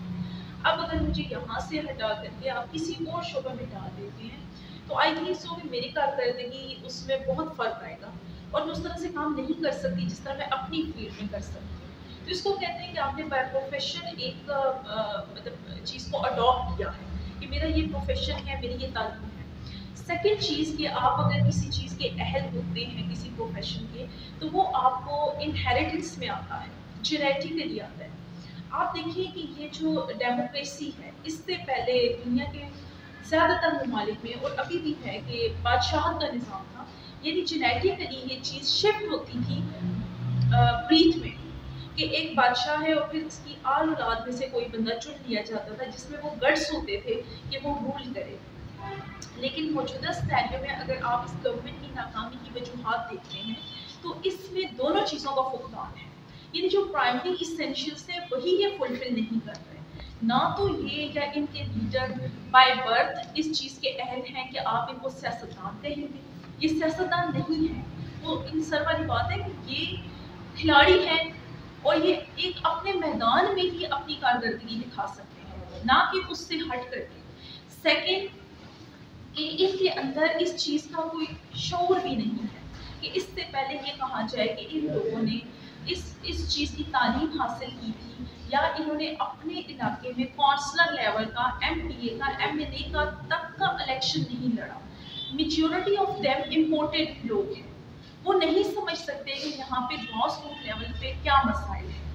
جبکہ باقی اگر آپ پرانی پارٹیز دیکھتے ہیں، آپ پیپلز پارٹی دیکھتے ہیں، آپ نون لیگ دیکھتے ہیں، اور آپ جو ہے اسلامی نیشنل پارٹی دیکھتے ہیں ان کے اندر ایسی چیزیں نہیں ہیں، وہ نسل در نسل اس میں لوگ آئے جا رہے ہیں۔ پھر وہ مختلف دیکھیں ایک جمہوری آپ کا کنٹری ہے، ڈیموکریٹک اسٹیٹ ہے، تو اس میں آپ کی پبلک کیسے ایجوکیٹ ہوتی ہے، اس کو کیسے شعور آتا ہے جب وہ بار بار ہر 5 ایئرس کے بعد اپنے آپ کو ایک ووٹنگ پروسیجر میں رکھتے ہیں، ان کے سامنے لوگ آتے ہیں، ان کے نمائندے آتے ہیں، وہ اپنا منشور بیان کرتے ہیں، پھر لوگ اپنے میں سے ایک نمائندے کو الیکٹ کرتے ہیں۔ وہ بار بار اس پروسیجر میں آنے سے لوگ ایجوکیٹ ہوتے ہیں، انہیں اپنے رائٹ اینڈ رانگ کا پتہ ہوتا ہے۔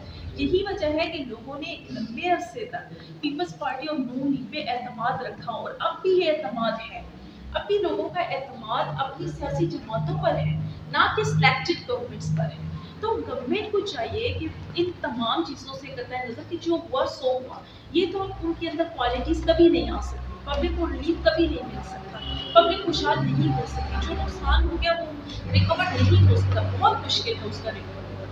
لیکن آئندہ کے لیے ایسا کریں کہ کم سے کم چھوٹی چھوٹی یونٹس بنا لیں۔ آپ چائنا کو فالو کر رہے ہیں تو چائنا کی پالیسیز فالو کر لیں۔ آپ جہاں پہ جو چیز اگتی ہے اس گورنمنٹ کے لیے وہ چیز آپ فری کر لیں۔ یہاں پہ دیکھیں کہ ایک کامن سینس کی بات ہے، بجلی آپ کے غازی پور پروجیکٹ میں بنائی جا رہی ہے، جو یہاں سے اتنی لمبی تاروں کے ذریعے کراچی لے کے جا رہی ہے۔ کراچی والوں کو ان کی اپنی بجلی دیں، اپنے اس علاقے کو یہاں کی اپنی بجلی دیں۔ آپ کے پاس پی او ایف سنجوال ہے، سنجوال میں آپ دیکھیں کہ آپ کے لوکل کتنے لوگ ہیں جو ملازمت پیش ہیں، سب باہر کی دنیا آ کے آباد ہے، سب ہیڈ کوارٹرز میں سارے سنجوال کے، میں تو سمجھتی ہوں 80 to 90% لوگ باہر سے آئے ہوئے ہیں، ادھر کام کر رہے ہیں۔ تو آپ اپنے لوگوں کی وہاں پہ کھپت کریں۔ آپ کے پاس بہت اچھا پروجیکٹ ہے، اگر آپ نے ملازمتیں دینی ہے کامرا میں، آپ کامرا میں لوکل لوگوں کو بھرتی دیں، ساری باہر کی دنیا آباد ہوئی ہوئی ہے، آپ کے علاقے کے لوگ کہیں اور باہر جا کے پھینکے ہوئے ہیں۔ تو ہمارے یہاں ایسا کوئی پروجیکٹ نہیں آتا جو اتنا جامع ہو کہ جس علاقے میں جو چیز ہے، جو فیسلٹی ہے، وہ ایٹ لیسٹ وہاں کے لوگوں کے لیے تو آپ فری کر دینا۔ لیکن ایسا کچھ بھی نہیں ہو رہا، تو دیٹس وائی گورنمنٹ ناکام ہوتی جا رہی ہے، اور کیونکہ یہ پبلک پالیسیز نہیں بنا رہے لوگوں کو۔ جیسے بچوں کے لیے کوئی آپ تعلیم فری کر دیں یا سم تھنگ، ایسی بھی کوئی چیز نہیں ہے۔ پھر بچوں کا ہم نے بہت نقصان کیا، ساری کنٹریز میں کہیں بھی اسکولوں کی اتنی لمبی چھٹیاں نہیں دی گئی جتنا آپ کی کنٹری کو اس میں ہٹ کیا گیا، اور یہ باقاعدہ پالیسی کے تحت کیا گیا ہے۔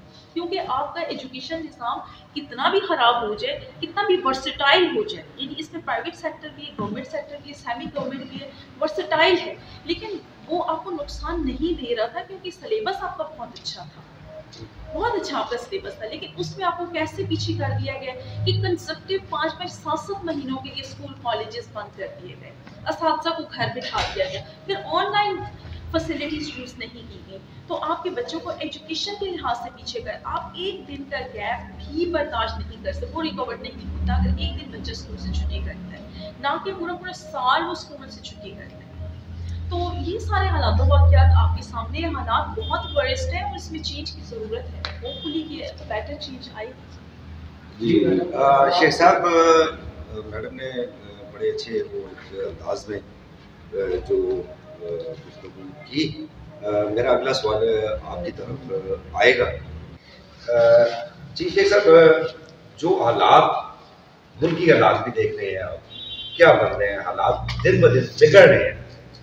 میرے دوستوں کا پوائنٹ آف ویو آپ نے سن لیا، نوکریاں تھیں 1 کروڑ نوکریاں وہ نہیں ملی، 50 لاکھ گھر تھے وہ نہیں ملے، تعلیم کا برا حال ہے، ہیلتھ آپ دیکھیں برا حال ہے، کسی سیکٹر میں بھی آپ چلے جائیں، کسی شعبے میں چلے جائیں، دن بہ دن حالات بگڑتے جا رہے ہیں۔ آپ کی جماعت کر کیا رہی ہے؟ مجھے سمجھ نہیں آ رہی کہ وہ جب دعوے کرتے ہیں کہ اتنے ایکسپرٹ بیٹھے ہیں ہمارے پاس، معیشت کو کنٹرول کریں گے ہم لوگ، لیکن وہ کنٹرول کرنا تو دور کی بات، ہمیں وہ پتہ نہیں چلتا کہ وہ کنٹرول کا نظام جو کنٹرول کرتے ہیں یا وہ کنٹرول چیز ہے کیا۔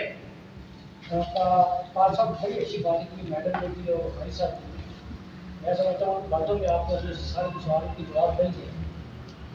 بیسیکلی ہم لوگ بین الاقوامی سازشوں کا شکار ہوئے ہیں، اور یہ آج سے نہیں ہوئے، یہ بھٹو صاحب کے دور سے ہوئے، کوئی شک کی بات نہیں ہے۔ بھٹو صاحب ایک بین الاقوامی لیڈر ہیں، انہوں نے جو پاکستان کے لیے کام کیے ہیں انہیں دنیا کبھی فراموش نہیں کر سکتی۔ لیکن کیا ہوا اس ٹائم پر، بھٹو صاحب اچھے کام کر رہے تھے، 9 ستارے بن گئے، انہوں نے کیسی طریق چلائی، یہی مہنگائی کا رونا روا، اور اسی قسم کے الزامات لگائے ایک اچھے لیڈر سے ہم لوگ محروم ہو گئے. آج اگر پاکستان میں کوئی پلاننگ ہو رہی ہے اچھی تو یہ کٹھی ہوگی جماعتیں بے معنی اسی طریقے چلا رہی ہیں اور پروپیگنڈا کر رہی ہیں. مہنگائی کو ایک ایشو بنا دیا ہے مہنگائی, لیکن اس کو ایشو زیادہ بنا دیا ہے. آپ دیکھیں شیخ صاحب آپ کہہ رہے ہیں مہنگائی ایشو بنا دیا. شیخ صاحب دوائی لینے جائیں, غریب آدمی دوائی جب لینے کے لیے اسٹور میں جاتا ہے قیمت پوچھ کے وہیں مار جاتا ہے, اس کی حالت یہ ہوئی ہے. یہ تو پرانی جو گھومتے ہیں ان کو نتیجہ ہے کہ آپ کا ڈالر آج جیسے اوپر جا رہا ہے آپ کے قرضے بڑھ رہے ہیں. جب آپ کے قرضے بڑھ رہے ہیں تو آپ دیکھیے گا آپ کا کیا حال ہوگا, آپ کی ہر چیز مہنگی ہو رہی ہے. شیخ صاحب ڈالر تو قرضے جو حکومت ہے لیا ایک لمٹ تک لیا, لیکن وہ جو خرچ ہوا جیسے ہوا حالات تھے جو بھی تھے, لیکن اس گورنمنٹ نے تو ان سے ڈبل قرضہ لیا. قرضہ لینے کے باوجود حالات برے جا رہے ہیں. ڈبل قرضہ لیا نہیں ہے لیکن وہ ڈالر کا ریٹ بڑھنے سے قرضہ بڑھ گیا. کیوں بڑھا؟ لیکن میں آپ کو یہ بتاؤں کہ قرضہ بڑھا وہ ڈالر کا ریٹ بڑھ گیا, لیکن پہلے جو قرضے لیے جاتے تھے وہ بغیر پلاننگ کے لگائے تھے, ایسے کاموں پہ لگایا گیا جس میں ان کو ذاتی فائدہ تھا, جہاں سے ان کو ذاتی ٹک بیٹھ جاتی تھی. اب جو پلاننگ ہو رہی ہے, جو پیسہ آ رہا ہے وہ ایسے پروجیکٹس میں لگ رہا ہے جس سے آپ آمدن اس سے حاصل کریں گے اور اپنے قرضے اتاریں. دیکھیے موسیٰ بیٹھے ہوئے 50 لاکھ گھروں کی اگر اسٹریٹجی بتا 1 سے 1.5 منٹ کے اندر. جی بالکل, کیونکہ شارٹ ٹائم میں آپ نے اگر 50 لاکھ گھر آپ بنانا چاہتے ہیں, جتنی پاکستان کی ہاؤسنگ اسکیمز ہیں ان کو باؤنڈ کر دیں کہ 10% آپ نے ہمیں اس پیٹرن پر گھر بنا کر دیں گے, ادروائز آپ کی ہاؤسنگ سوسائٹی اپروو نہیں ہوگی. اور اس کی انویسٹمنٹ بھی آپ نے کرنی ہے, اور آج ہم سے یہ طے کر لیں اس کے پیسے یہ ہم انسٹالمنٹس میں کلائنٹ سے آپ کو دلوائیں گے. اس کے آپ کو 2 فائدے. میں ایک غریب آدمی ہوں, میرا بچہ اگر ایک روپتے والی سائڈ پہ جاتا ہے, خاج صاحب پوچھتے کتنے جا رہے ہیں, میں کہنا جی کو اتنے رہائشی ان کے بچے نے, انہوں نے کہا یار یہ بچے نالا ملے کر وہ روپتے والی سائڈ پہ آبادی ہے دریا والی سائڈ پہ ہوتے رہتے ہیں, یہ رہ رہے ہیں میلیا ٹاؤن کے اندر. میرا بچہ بھی جو ہے وہ میلیا ٹاؤن میں جا رہا ہے. مجھے جو گورنمنٹ سے وہ مکان ملا ہے تو میری ایگو بھی ہارٹ نہیں ہوئی, میرے بچے کی بھی نہیں ہوئی. بھائی صاحب نے کہا ابھی تک ملیا تو یار میلیا ٹاؤن گپ شپ کا ہے. یہ 50 لاکھ گھر تو آپ کی ایک سائڈ سے ہو سکتے ہیں, اس میں زیادہ تر پالیٹکس نہیں ہوگا. میں مختلف فورم پر بتا رہا ہوں. شیخ محمود علی صاحب, شیخ صاحب کہہ رہے ہیں کہ مہنگائی نہیں ہوئی, اس طرح نہیں ہوئی جس طرح ہونی چاہیے تھی. ابھی بھی یہ کہہ رہے ہیں اس طرح ہونی چاہیے تھی. میں نے کہا جناب مہنگائی تو اس حد تک نہیں ہے جتنا آپ ہوئی ہے.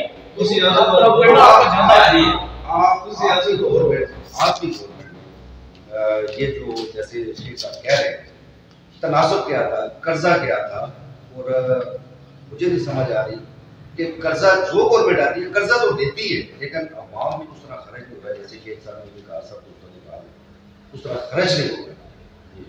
تو کہاں خرچ ہو رہا ہے؟ میں سب آپ کو یہ بتائیں کہ نشاندہی کرتے ہیں. آپ پنڈی والی میٹرو کو لے لیں, آپ نے بنائی ہے, میں سمجھتا ہوں اس کی ضرورت نہیں تھی. آج جس طرح پہ آپ نے ایک بات آپ نے کہا وہ جا کہاں, وہ جو میں ویڈیو کلپ میں جس کا ذکر کر رہا تھا اس میں جان بھائی صاحب نے بتایا کہ وہ کہاں جا رہا ہے, وہ کن کی جیبوں میں جا رہا ہے. انہوں نے بتایا کہ ہمارے کوآرڈینیٹرز کی جیبوں میں, انہوں نے بتایا کہ ہمارے جو لوگ بیٹھے ہوئے ہیں ان کی جیبوں میں جا رہا ہے. میرا عموماً یہی کانگرا رہتا ہے, اور کوآرڈینیٹر پہ تو میری تنقید ہر وقت رہتی ہے, ہر پروگرام میں رہتی ہے. کوآرڈینیٹر کی حیثیت کیا ہے, کس حیثیت سے کوآرڈینیٹر بیٹھے ہو؟ یہاں پہ کوآرڈینیٹر بیٹھے ہوئے ہیں, وہاں پہ ایڈوائزر بیٹھے ہوئے ہیں. جی عبدالفی بخاری کو دیکھیں, اس کا اٹک سے کیا تعلق ہے, اس کا پاکستان سے کیا تعلق ہے. اس بندے کا نہ اٹک سے کوئی تعلق ہے نہ پاکستان سے کوئی تعلق ہے. اور اس کا جو باتیں ہیں وہ باتیں اگر سنیں تو کانوں کو بند ہاتھ لگاتا ہے. تو لوگوں نے کیا کیا, اگر باہر سے آ کر پاکستان کو لوٹا, یہاں پر آ کر اٹک کو لوٹ رہے ہیں لوگ, جو لوگ لوٹ رہے ہیں, جو لوگ یہ سارے کام کر رہے ہیں, جب سب ازل میں شمس ہیں, ان کی شکلیں بھی ازل میں شمس ہیں, ان کے کردار بھی ازل میں شمس ہیں, تو پھر یہ ملک کیوں نہیں پیچھے جائے گا, یا مہنگائی کیوں نہیں بڑھے گی. شیخ صاحب نے بڑی خوبصورت بات کی کہ آپ اپوزیشن کو چھوڑیں، مجھے آپ بتائیں کہ پاکستان میں آج تک دنیا میں کون سی ایسی حکومت گزری ہے جس کا پرائم منسٹر اجلاس کر رہا ہو اپنے پروپیگنڈسٹ سے؟ دنیا میں پہلے ہٹلر تھا، ایک ہٹلر گزرا تھا حکمران جس نے اپنا ایک پروپیگنڈسٹ گوئبلز رکھا ہوا تھا کہ جو جھوٹ کو سچ بناتا تھا۔ آج انہوں نے 50 گوئبلز رکھے ہوئے ہیں صرف اس بات کو کہ سچ کو کس طرح چھپایا جائے اور جھوٹ کو کس طرح وائرل کیا جائے۔ ٹھیک ہے جی، ہمارے خان صاحب کو ٹیم میں کرنے کی ضرورت ہے۔ آج صاحب آپ نے شیخ صاحب آپ کو پھر موقع ملے گا، ابھی آپ میرے ساتھ سوال کیا، آپ کا جواب دیتا ہوں۔ شیخ صاحب نے الحمدللہ جی بہت اچھی باتیں کی ہیں، انہوں نے اہدنا صراط المستقیم سے شروع کیا ہے اور ان کے ماشاءاللہ لیڈر سے وہاں سے انہوں نے سیکھا ہوگا۔ اچھا ہے کہ اہدنا صراط المستقیم مجھے سیدھے راستے پر چلا، لیکن یہ دعا دل سے اگر کرے نا تو اللہ پاک قبول بھی کرتا ہے۔ میں تو یہ نہیں کہتا دل سے نہیں، لیکن قبول پتہ نہیں کیوں نہیں ہوئی۔ تو اس میں ابھی انہوں نے یہ بھی بتایا کہ ایک بات سے مجھے بہت اچھا اتفاق ہے، وہ انہوں نے کہا ہے کہ بین الاقوامی سازشیں ہمارے ملک کے خلاف بہت ساری ہیں، اور یہ بالکل ہے۔ ہماری جو اسٹیبلشمنٹ ہے، ہماری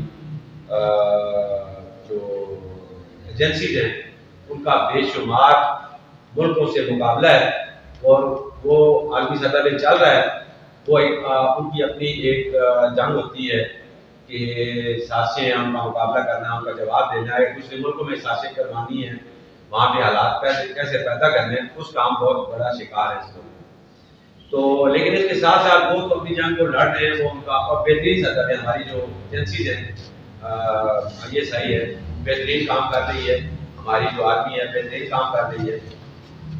لیکن اس کے ساتھ ساتھ سیاسی حوالے سے اگر بات کریں تو جو آئین بنایا تھا ہمارے ذوالفقار علی بھٹو صاحب نے، یہ بہت بڑا کام تھا اس وقت کا، یہ آسان کام نہیں تھا، اور انہوں نے پوری لگن سے اس کو آئین کو ترتیب دیا اور اس کو منظور کروایا۔ لیکن دکھ کی جو بات ہے وہ یہ ہے کہ ہمارے آئین کے اوپر آگے امپلیمنٹ نہیں ہوا، ہمارے لوگوں کو اویئرنیس بھی نہیں دی گئی۔ آج تک ہمارے لوگ جیسے ہم اپنی اپنی پارٹیوں کو ڈیفینڈ کرتے ہیں، چاہے وہ غلط کر رہے ہیں اور چاہے وہ صحیح کر رہے ہیں، اس میں ہماری سوچ بدل جاتی ہے، ہماری ملک کی جو لیول ہے اور اس کی طرف سوچ ہے جو ہماری، وہ ہماری چینج ہو جاتی ہے جب اپنی پارٹیوں میں چینج کر لیتے ہیں اپنے ذہن میں۔ پہلے اگر دیکھا جائے تو آئین، کوئی کہتا ہے کہ آئین چل رہا ہے، آئین کو اتنی بار توڑا گیا، آئین کو اتنی بار توڑا گیا کہ آئین کا تو دہیا اڑا دی آئین کی۔ آئین کیا ہے؟ آئین یہ ہے کہ جمہوریت حکومت چلے گی اس ملک میں، کوئی ڈکٹیٹرشپ نہیں آئے گی، اور اس جو ملک کی طاقت ہے وہ طاقت کا سرچشمہ عوام ہے۔ لیکن عوام تو جہاں پہ ووٹ دیتی ہے وہاں پہ رزلٹ اور آتے ہیں، یہ آئین کی مین جو چیزیں توڑ دیتے ہیں، اور آئین کو توڑتے توڑتے یہاں تک لایا گیا ہے۔ پھر بھی میں کہتا ہوں کہ جو ہماری جمہوری حکومتیں ہیں، جس میں پیپلز پارٹی بھی ہے، جس میں نون لیگ بھی ہے، کیونکہ ہم تجزیہ کر رہے ہیں اوورآل، ہم پارٹی کو ڈیفینڈ کرنے یہاں نہیں بیٹھے ہوئے، ہم اسمبلی سطح میں جب بات کریں گے تو اس میں یہ ہم نے، میں تو کوئی اتنا بڑا کوئی لائق آدمی نہیں ہوں، لیکن میں نے ایک الحمدللہ جو عوامی سیٹ ہے اس کی ایک تحصیل سطح پہ میں نے اس کی نمائندگی کی ہے، جو آج جس کو PP1 کا بھی کہتے ہیں، PP1 کی سطح پہ اور کام بھی کیے ہیں، خدمت بھی کی ہے۔ میں بھی یہ نہیں کہتا کہ میں بہت اچھا کوئی ایماندار آدمی ہوں، لیکن عمران خان صاحب کہتے ہیں، باقی ان کی پارٹی کے سارے لوگ کہتے ہیں کہ بندہ ایماندار ہے۔ یار بندہ ایماندار ہے تو کام کیوں نہیں صحیح ہو رہا؟ میں کہتا ہوں کام اگر صحیح کرنا چاہے اور بندہ ایماندار ہو تو کام کیسے نہیں ہوگا؟ بندہ اگر ایماندار ہے تو اس کے ساتھی کیوں نہیں ایماندار ہے؟ بندہ اگر ایماندار ہے اس کے دوست کیوں نہیں ایماندار ہے؟ بندہ ایماندار ہے تو اس کی کیبنٹ کیوں نہیں ایماندار ہے؟ تو بندے کی اس کی تعریف کرنی نہیں چاہیے، اس بندے کو کرپٹ کہنا چاہیے، اس بندے کو نااہل کہنا چاہیے، اس بندے کو نالائق کہنا چاہیے، اس کی تعریف نہیں ہونی چاہیے۔ اگر میں لائق ہوں، مجھے لائق کہ میری ساری ٹیم چوریاں کر رہی ہے، ڈکیتیاں کر رہی ہے، اس ملک کو ستیہ ناش کر رہی ہے، تو میری تعریف آپ لوگ کیوں کرتے ہیں؟ بھائی میں نے اس بندے کو بھی رکھا ہوا ہے، اس بندے کو بھی رکھا ہوا ہے، ان بندوں کو سارے ان کو وزارتیں میں نے دی ہوئی ہیں، میں نے اپنے قدم سے ان کو، اور ان کو نگرانی بھی میں کر رہا ہوں، چینج بھی میں کر دیتا ہوں، ان کو ایک کو چینج کرتا ہوں، دوسرے کو دے دیتا ہوں وزارت، پھر وہ وزارت مجھ سے چینج ہوتی ہے، دوسرے کے پاس چلی جاتی ہے، پھر اس کو میں کھانے کے لیے دے دیتا ہوں۔ میں چینج اگر یہ کرنا، یہ نہیں کہ اگر شیخ محمود ایک منسٹر ہے، زندگی میں کبھی بنے گا یا نہیں یہ تو علیحدہ بات ہے. اگر یہ چور ہے یا غلط کام کر رہا ہے تو مجھے چینج کر دوسری وزارت کیوں دیتے ہو بھائی؟ میں ایک وزارت کو بھی نہیں چلا سکتا تو میں اس سے اچھی یا مختلف دوسری مجھے کیوں دے رہے ہو؟ مجھے چینج کر کے اس کو دو، کوئی اور قابل بندہ لے آؤ اس کو دے دو، اس کو بھی چیک کر لو نا. اگر اسی کو چیک کرتا ہے دوسری دے کے. شیخ صاحب یہ کیوں کرتے ہیں آپ؟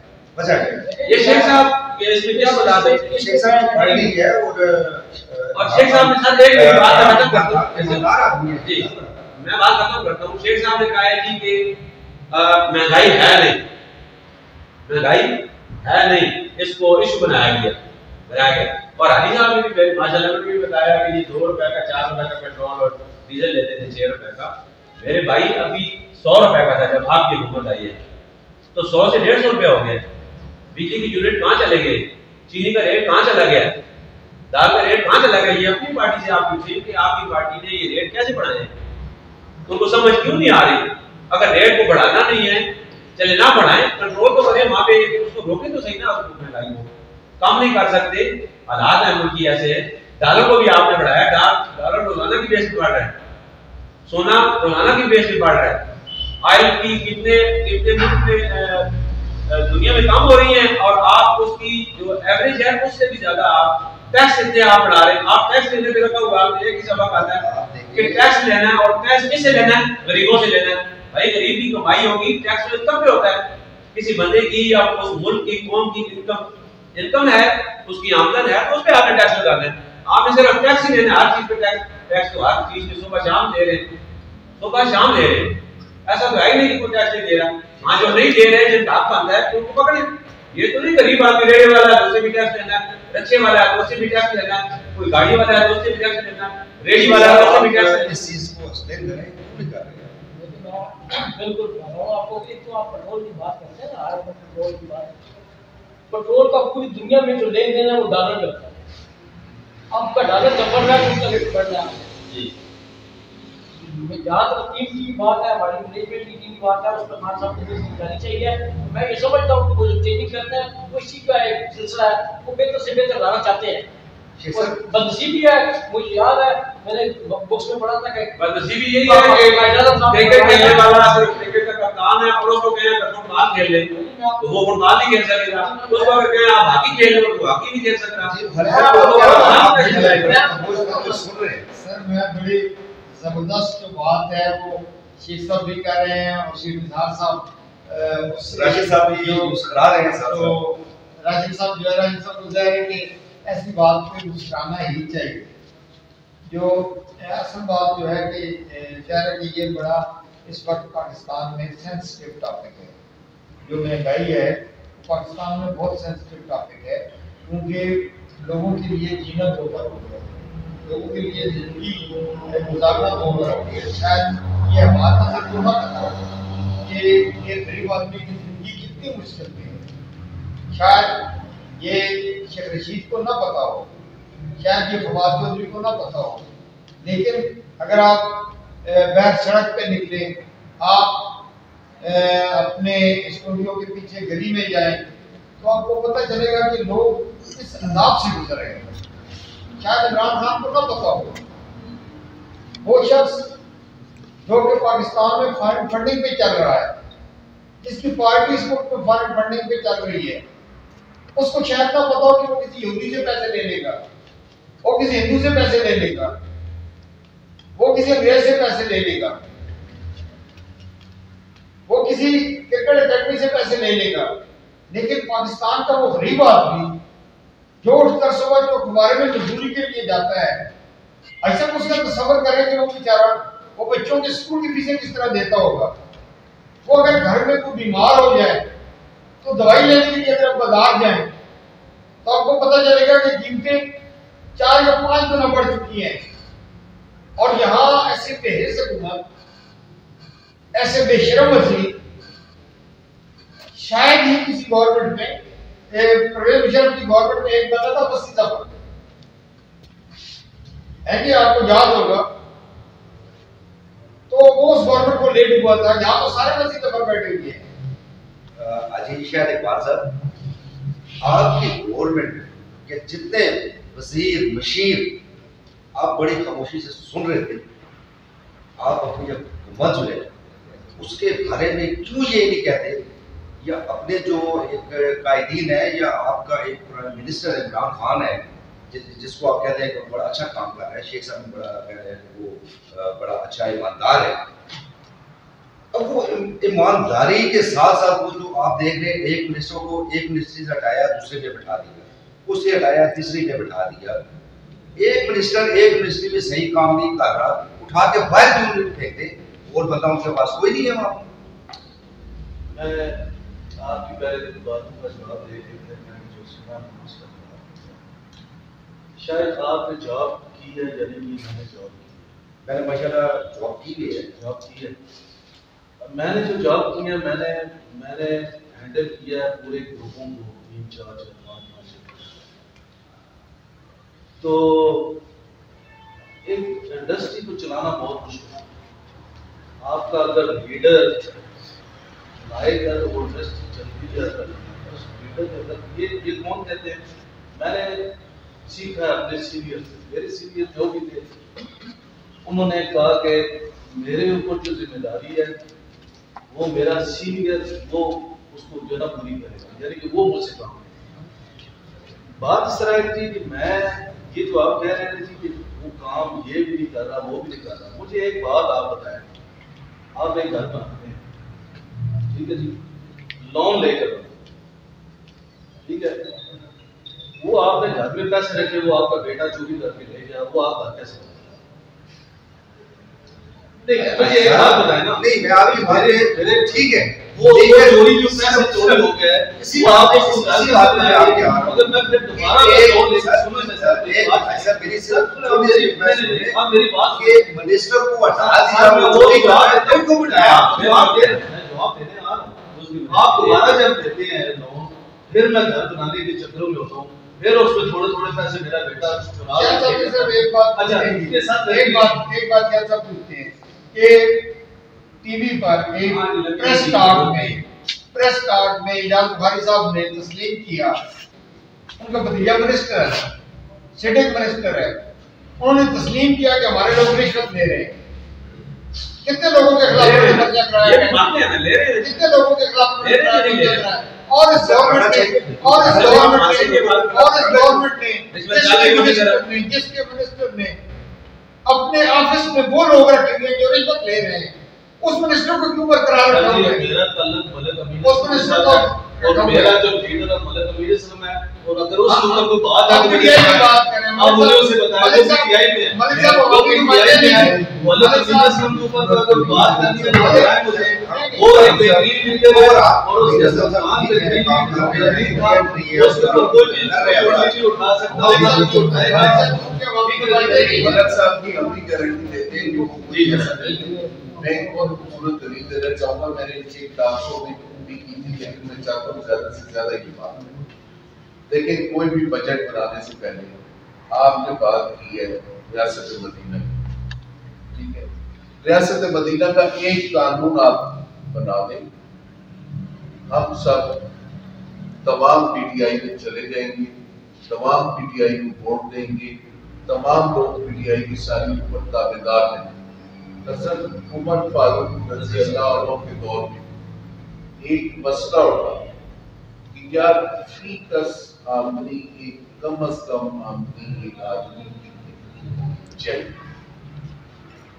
مجلس عاملہ بیٹھ کے مجلس عاملہ نے چند دن لگائے، بہت غور و خوض کے بعد فارمولہ انہوں نے طے کیا، جو فارمولہ آج 1450 سال ظاہر گزرنے کے بعد بھی میں کہتا ہوں کہ وہ تو پرفیکٹ ہے، اور اس سے نظر آتا ہے کہ وہ قیامت تک پرفیکٹ رہے۔ فارمولہ یہ تھا سکہ رائج الوقت، سکہ رائج الوقت برابر 13 سونے اور کم از کم 10 آدمی۔ اب 1,25,000 روپے کر دیں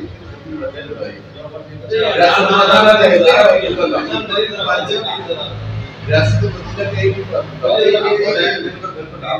آپ کا کیا سوال تھا جی کہ وزیروں کی کیوں تقریر ہے؟ میں نے آپ کو کہا تھا کہ میں نے جاب کیا، مجھے پتا ہے کہ کیوں کیا جاتا ہے، ٹھیک ہے نا جی؟ اچھا آپ کہتے ہیں اس جگہ سے اٹھا کر اس جگہ دور جانا، جب آپ دیکھتے ہیں کہ ایک بندہ کام نہیں کر رہا یا اس کی کیپیسٹی سے وہ زیادہ ہے تو آپ یہ کرتے ہیں کہ دوسرے کو لے آتے ہیں تاکہ یار اس کو دیکھیں. اب یہ 5 انگلیاں نا 5 انگلیاں ایک جیسے دوسری بات نہیں, کام بہت اچھا ہو رہا ہے اور اس سے بہتر کام ہو ہی نہیں سکتا. جو یہ گورنمنٹ کر رہی ہے, اس سے پہلے کیا ہوا تھا, آپ بھٹو کی باتیں کرتے ہیں, میں بھٹو کا میں خود تھا, لیکن بھٹو کے بعد 2 دفعہ 3 دفعہ پیپلز پارٹی کو دی گئی, انہوں نے کیا کیا, 3 دفعہ 4 دفعہ جو ہے نون لیگ کو دی دی, انہوں نے کیا کیا, آج میرا نون لیگ کو لیتے ہیں اور باہر کر کے چلے گئے اور آج کہتے ہیں کہ ہم یہ کریں, ہم دوبارہ ان کو لے کے آئیں انشاءاللہ. میرے اللہ کو گم ہوگا تو آپ کو عمران خان کی ملک ٹھیک کر کے دے گا اور انشاءاللہ ٹھیک ہوگا. مرنے کے بعد نہیں آپ مرنا تو اللہ بات آئی ہے, بڑی بات آئی ہے کہ انہوں نے کرنا کرانا کچھ نہیں ہے, تقریر کرنی ہے, یعنی ملک کا بیڑا غرق ہو جائے, انہوں نے ٹکا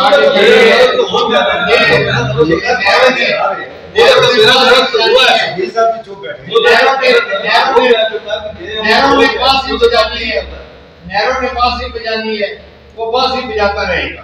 یہ جس نے بھی دیا ہے, چاہے سلیکٹڈ ہے چاہے پتہ نہیں کیا ہے, لیکن جو بھی ہے یہ پاکستان کو ایک نیا جو بانسری بجاتا رہے گا, جو بانسری بجاتا رہے گا. وہ تو میں نے آپ کو کہا نا کہ آپ کے خود لوگ ایڈمٹ کر رہے ہیں کہ آپ کیا کہہ رہے ہیں. جی آپ کیا کہہ رہے ہیں, آپ کیا کہہ رہے ہیں. میں بخاری صاحب ایک بات کرنا چاہتا ہوں. شاہد صاحب پی ٹی آئی کی رہنمائی کر رہے ہیں اور انہوں نے ایک بات کہی ہے کہ جی بید امین اسلم کی بات کریں. دیکھیں بخاری صاحب تو پی ٹی آئی کے ماشاءاللہ وزیر ہیں, تو یہ کہہ رہے تھے کہ بید امین اسلم کی پارٹی آئی تھی, لیکن آپ کی بات تو تسلیم کرتے ہیں کہ کرپشن تو آپ لوگوں نے شروع کی تھی نا, آپ لوگوں نے بٹھایا تھا, وہ لوگوں نے شروع کیا. آج وہی تھوڑا سا میں میکٹیو کر دوں. یہ ایک منٹ ہے, یہ کیونکہ میں نے آج سے 20-22 سال پہلے سیاست میں قدم رکھا تھا اور جو میں نے اپنی زندگی میں دیکھا ہے, آپ سارے بھائیوں نے بھی دیکھا ہے, لیکن میں ذرا اس کے نشاندہی کرتا ہوں. جب سے میں نے سیاست میں قدم رکھا ہے, میں نے اپنے اس ٹرینوور میں نے خود بھی نائب ناظم 2 دفعہ میں وزن کونسل کا منتخب ہوا ہوں, نائب تحصیل ناظم بھی میں رہا ہوں, اور جو شاہد صاحب والی بات ہے جو ان کی بات ٹھیک ہے اس کو میں ایڈمٹ بھی کرتا ہوں. انہوں نے کہا ہے کہ جو ٹانگیں کھینچتے ہیں اس لیے کہ بندہ جو کام کرنے والا ہے اس کو پیچھے کھینچنا ہے, خدمت کرنے والا بندہ ہے اس کو آگے نہیں جانے دینا, ان کو آگے نہیں جانے دینا. تو وہی میں نے کیا ہے, تو میری ٹانگیں کھینچی گئی ہیں اور میرا وطن میں بات کی. اور نواز شریف کے ساتھ بھی ایسے ہی ہو رہا ہے. میں تو ایک چھوٹا سا ورکر ہوں اپنی پارٹی کا, اور میاں صاحب کے ساتھ بھی ہمیشہ ایسے ہی ہوا ہے, ہمیشہ ان کی ٹانگیں کھینچی گئی ہیں. جب بھی انہوں نے کام کیا, کبھی 2007 بعد 2.5 سال بعد, ایک ہی دفعہ ان کو 5 سال دیے ہیں اور ان 5 سالوں میں ان کے کام نظر آ رہے ہیں. اور ایک آخری بات یہ کہتا ہوں کہ جب بھی, اب بنانے والوں کو میں کہنا چاہتا ہوں, میری آواز کہاں تک پہنچتی ہے, اللہ نہ کرے میری بات کو برا منائے, کہ جب بھی امپورٹڈ, یہاں پہ امپورٹڈ بات میرے بھائی نے کی ہے کہ امپورٹڈ چیزیں منگاتے ہیں. میں یہاں پر تو میرے بھائی امپورٹڈ وزیر اعظم آتے ہیں آپ کے, یہاں پر تو شوکت عزیز صاحب امپورٹ کیے گئے تھے, یہاں پر تو معین الدین قریشی یہاں پہ امپورٹ کیے گئے تھے, ابھی عمران خان بھی یہاں پہ امپورٹ ہے. کب یہ گراس ویلو کیا انہوں نے کہا ہے میڈل نے کہ گراس روٹ لیول پہ کب انہوں نے یہاں پہ نمائندگی کسی کی کی ہے, کبھی کونسلر رہے ہو, کبھی کسی جگہ کے ناظم رہے ہو, کبھی کسی جگہ یونین کونسل کے چیئرمین رہے ہو, تو وزیر اعظم بننا کوئی اتنا آسان کام نہیں ہے. تو اسی کو بتا دیا گیا یہی فوکس ہے کہ اب ایسا ہوتا رہے گا سے بننا ہے, مطلب ایم پی اور ساری چیزیں. تو میں تو یہ کہہ رہا ہوں کہ انٹرنیشنل چیز کو نظر میں رکھنا ہے, مطلب بڑے بڑے بڑھایا ہوا ہے, ان کو بھی نظر لائیں اور گراس روٹ لیول سے پتہ لیں. اور دوسری بات یہ ہے کہ جو پارٹیاں بنائی ہیں, یہ بھی تھوڑا سا میں آپ کے پروگرام کے توجہ سے یہ بتا دوں, جو پارٹیاں جمہوری پارٹی ہونا چاہیے, ان کو کام کر کے آنا چاہیے, ان کو اسی طرح آگے نہیں کہ وہ جیسے ہم چھوٹے ہوتے تھے اکڑ پکڑ بما بوٹ تیری وجہ سے بان گیا بھائی, اس طرح نہیں, اس طرح کریں کہ جیسے پہلے مشرف صاحب کے دور میں اتنی زبردست پارٹی بن گئی تھی, میں اس کا حصہ تھا لوکل گورنمنٹ میں, مجھے عوام نے ووٹ دی تھی اور میں اس کا حصہ تھا اور میں صاحب کے ساتھ تھا, یہ وہ چھپانے والی بات نہیں ہے. لیکن میں اس کو بھی درست تسلیم نہیں کرتا کہ انہوں نے آئین توڑا تھا, انہوں نے آگے نئی کاف لیگ بنائی تھی, انہوں نے کاف لیگ کو پورے پاکستان میں اتنی زیادہ اس کو